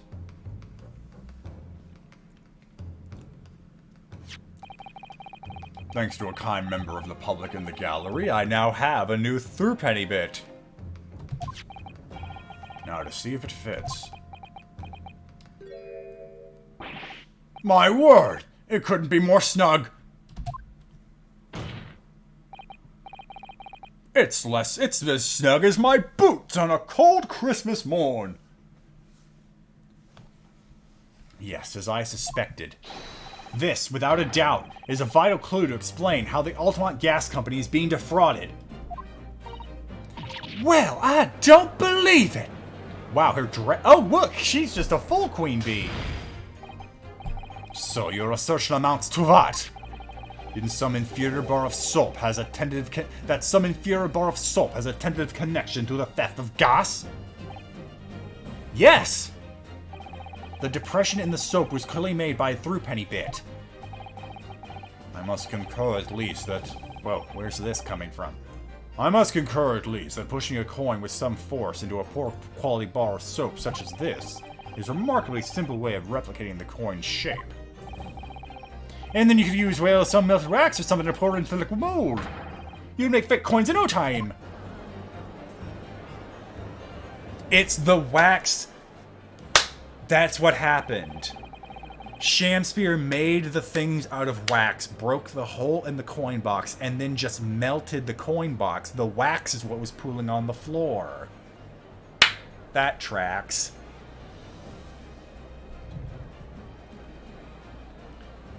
This all brings the pieces of the puzzle together.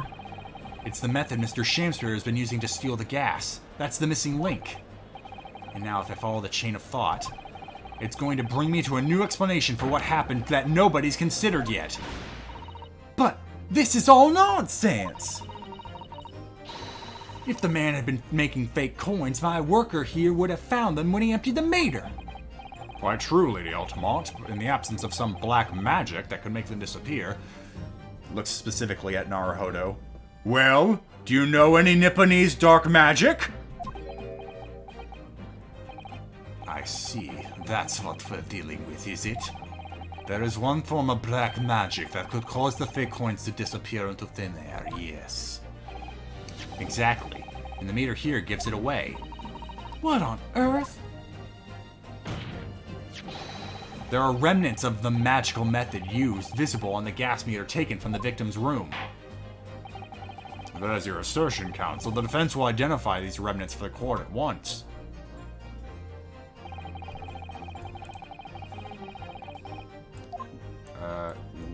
Whoop. Got it!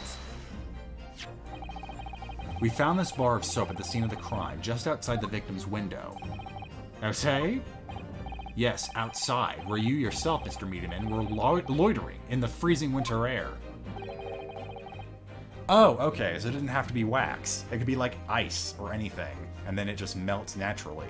That tracks. I was thinking a bit too involved! That's where we found this soap. Ah, I get it! That's right. The answer, of course, is ice. Did you say ice? Mr. Shamspear has been leaving soaps like this outside his window each evening, filled with water.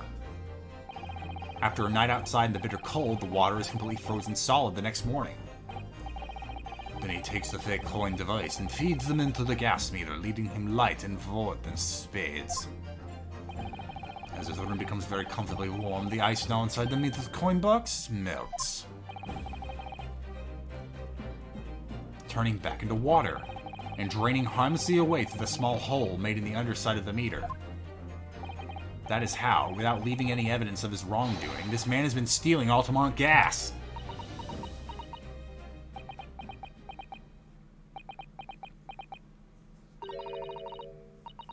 Just like that, so simply.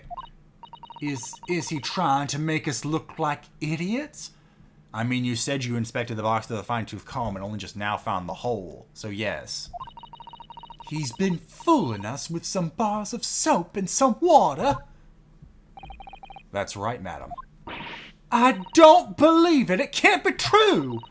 Do you have any idea how much money we spent to develop that new meter? And now you have the audacity to suggest that a bit of soap and some water can render it totally useless? I mean, I wonder, if you made the room hot enough, you don't even need the hole in the bottom. Unless you lock the the coin slot, the water would evaporate through there. I'm fairly sure I didn't design it. Evidence! Sorry? I want evidence. If you're going to stand there and tell me that our meters are rubbish, I want to see proof. She's very good at enforcing accountability, isn't she? Why are you about to cry?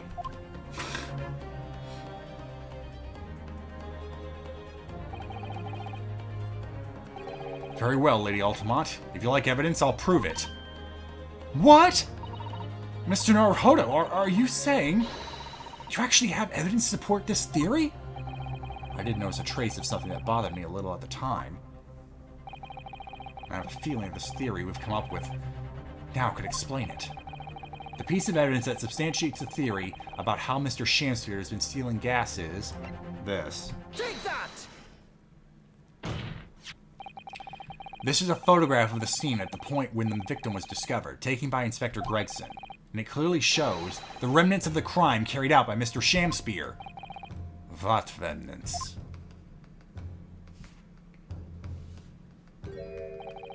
Here you can see the gas meter on the wall in Mr. Shamsphere's room.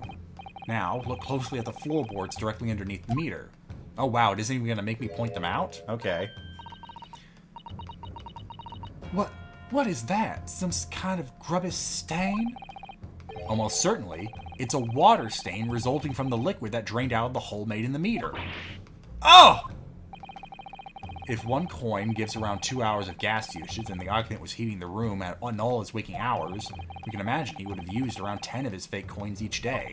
The melting ice inside the meter's coin box would have been dripping out almost constantly, leaving a stain on the floor. This is awful. And there's further evidence, too. Mr. Shamsphere is slumped over his table, currently having consumed strychnine. And right there next to him is a bar of soap, broken in half. You're right. It would appear to me, then, that counsel, that the man was eating the soap, was he? Pardon me for disagreeing with your lordship, but certainly not. He didn't beat around the bush there, did he? In truth, Mr. Shamsphere was found with a fork in his hand. A meal of soap is sounding increasingly likely. Do you mean to say he was using that fork to... Yes. To extract a frozen coin from the bar of soap. Duh! But the bar broke in half. So perhaps it didn't go very well. Good gracious!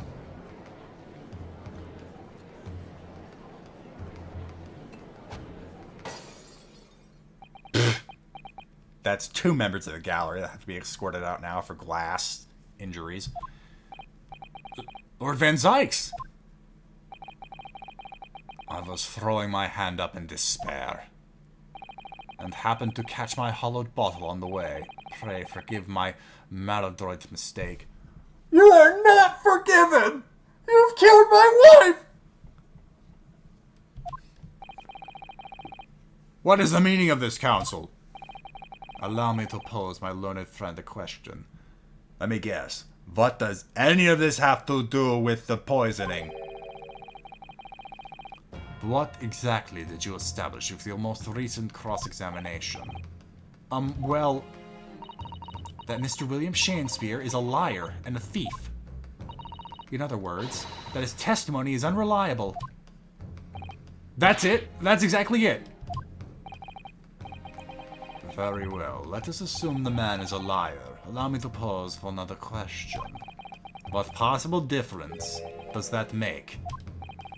Well, we know that suicide can be discounted. Scotland Yard's investigation revealed no sign of another vessel that contained poison.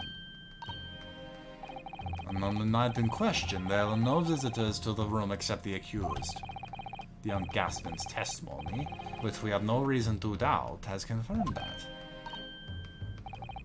Furthermore, the only possible way the poison could have entered the victim's body is via the tea. The court has seen no evidence whatsoever that suggests otherwise. Even if William Shamsphere is the liar you claim him to be, these facts have been objectively established. There's no escaping it. Ah! Therefore, in light of these facts, the prosecution calls for immediate adjudication. You... What?! I remember the medallion in the soap was red. Was he using the tea? He was freezing the tea. Therefore, he never drank it. Order! Order! Well, counsel, how does the defense respond? Mr. Naruhodo! What was the point of that last cross-examination? Did it actually get us anywhere? Or did it make no difference at all, like Lord Van Sykes is saying? Yeah, let's just wait and see. No, raise an objection. No, this isn't over. The defense will not rest. What? But, counsel, you've successfully explained everything. You've identified and substantiated the unscrupulous method employed by Mr. Shamspeare to consume gas. What more is there to discuss? Lord Van Sykes just highlighted 3 facts in order to make his point. But contrary to what he would have the court believe, not all of them have been objectively established at all. What are you trying to say, my Nipponese friend? At least one of those so-called facts is an assumption made due to lack of evidence. Bah! But the situation has changed now, following the cross-examination of the latest witness to take the stand. Don't be absurd. What is this nonsense? Yes, when you bring everything we've learned so far together and consider as a whole, it's clear. There's a question that we now need to reconsider, namely...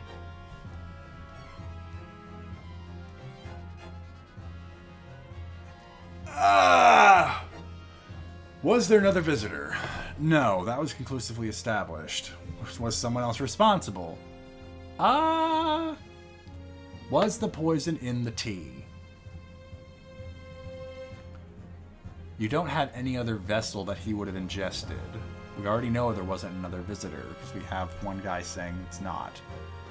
Was someone else responsible? That does seem to be the open question. I mean, the problem is the tea is still the open question because we have none of it to look at.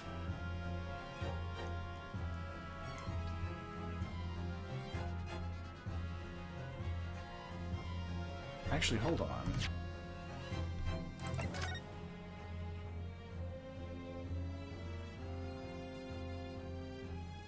This is a guess, isn't it?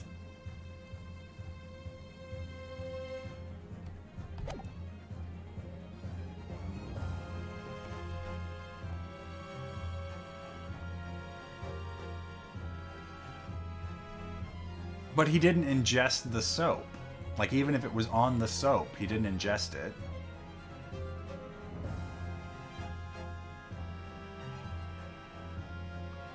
I mean, the ice coin was red because it was the tea. I feel like that's easy to guess. But the problem is that related to the responsibility question, or what's the poison in the tea?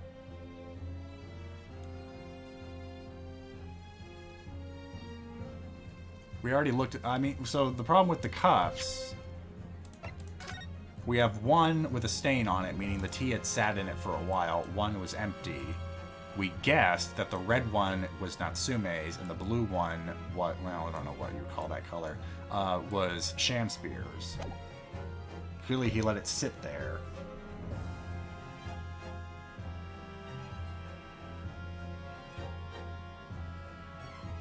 No, I feel like if they're going to go ahead and say it was strychnine, that has to be ingested.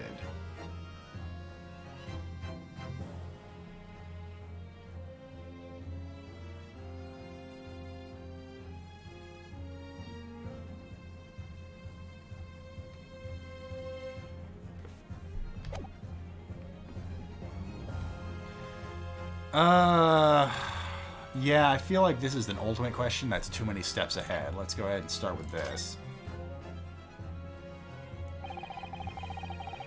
We've all been led to believe that the strychnine poison that afflicted Mr. Shamspeare was in the tea brought to him by Mr. Natsume, but that's conjecture at best. Objection!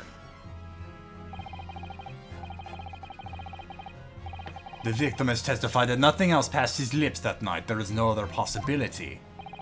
And since there was no trace of the tea left at the scene, it couldn't be tested for traces of the poison. As I said, the situation has changed. Because we now have drops of it. Because the coin melted in while we had the soap. Got it. Because in fact, some of Mr. Natsume's tea was left at the scene. And a particular piece of evidence proves it. Objection! A ludicrous claim. Scotland Yard detectives investigated the scene exhaustively. What evidence are you suggesting they missed? The defense has made a bold claim indeed. Very well, counsel. Present your proof. What evidence from the scene of the crime can you tell us about the nature of the defendant's tea? It would be this. Oh, wait. Well, no. They already looked at the teacups. They clearly aren't able to extract anything from a stain. So am I putting out the bar of soap to say we have drops of the tea to examine, or am I putting out the envelope to say this is what the strychnine was in? Actually, wait a minute. Hold on, bring that back out. Yeah, you can see something along the edges here. But I can't inspect that.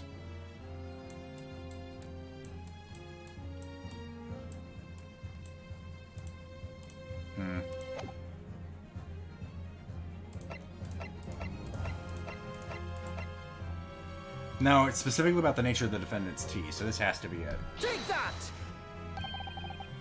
Good gracious! The soap again? The same bar the victim used to fashion his coins of ice? Yes, that's right, my lord. It's just come back to me. Something about when we first found this bar of soap at the scene yesterday.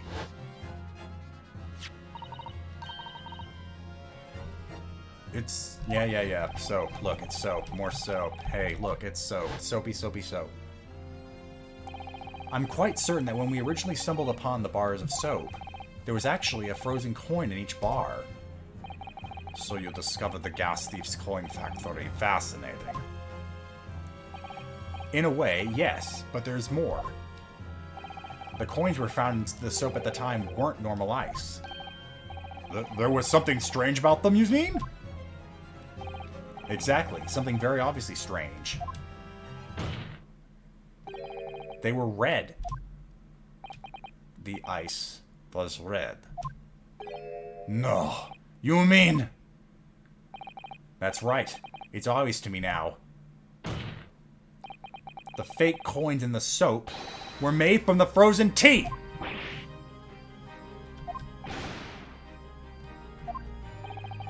I would remind the court of a statement made by Mr. Natsume earlier in this trial. That evening, yes, I did take some freshly brewed tea with me when I visited Mr. Shamster's room as a gift. The water pump upside always freezes at night, so I brought bottled water especially to make it. And this is the result. Never will I touch tea again. Never. That was my impression of Natsume. That was him. Oh yes, I believe there had been a snowfall that day. It was particularly cold. Sadly, on such occasions, the poorly constructed water pipes and water mains in the East End are prone to freezing. So on the night in question, Mr. Shamster, having no running water to use, was forced to use the tea brought by Mr. Natsume in order to make his fake coins. My word! There were 2 bars of soap on the window ledge when my judicial assistant and I investigated the scene. That's right, and we only borrowed one of them. Which means that even as we speak, some of the defendant's tea is still present at the scene of the crime, frozen solid in a bar of soap outside Mr. Shamspeare's window. Extraordinary! Earlier today, Inspector Gregson informed the court that if even one drop of tea remained, Scotland Yard would be able to analyze it for poison. As such, we are now in a position to prove or disprove what has until now been mere conjecture. By finding out for sure whether or not Mr. Natsume's tea actually contains strychnine at all. Duh! You smug nipple-knees! My lord, we cannot do the defendant the injustice of passing judgment now. The police should be dispatched to recover the remaining bar of soap from the scene at once. and the defense requests a thorough analysis of the frozen tea embedded in it to determine whether or not it contains any poison.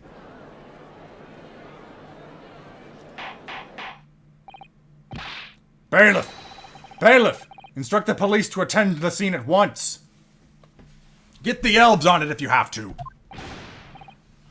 Yes, my lord, understood. To be continued? Immediately. It would seem we have no choice but to suspend these proceedings for the time being. I trust you have no objection, Lord Van Zykes? None, my lord. Scotland Yard will recover the tea from the scene and carry out the requisite tests immediately. The trial will resume at the same hour tomorrow. Oh, we have a whole day. What am I going to do with myself? The prosecution and defense may conduct further investigations as appropriate in the interim. Oh no. Yes, my lord. I'm going to go falsify more documents. Excuse me.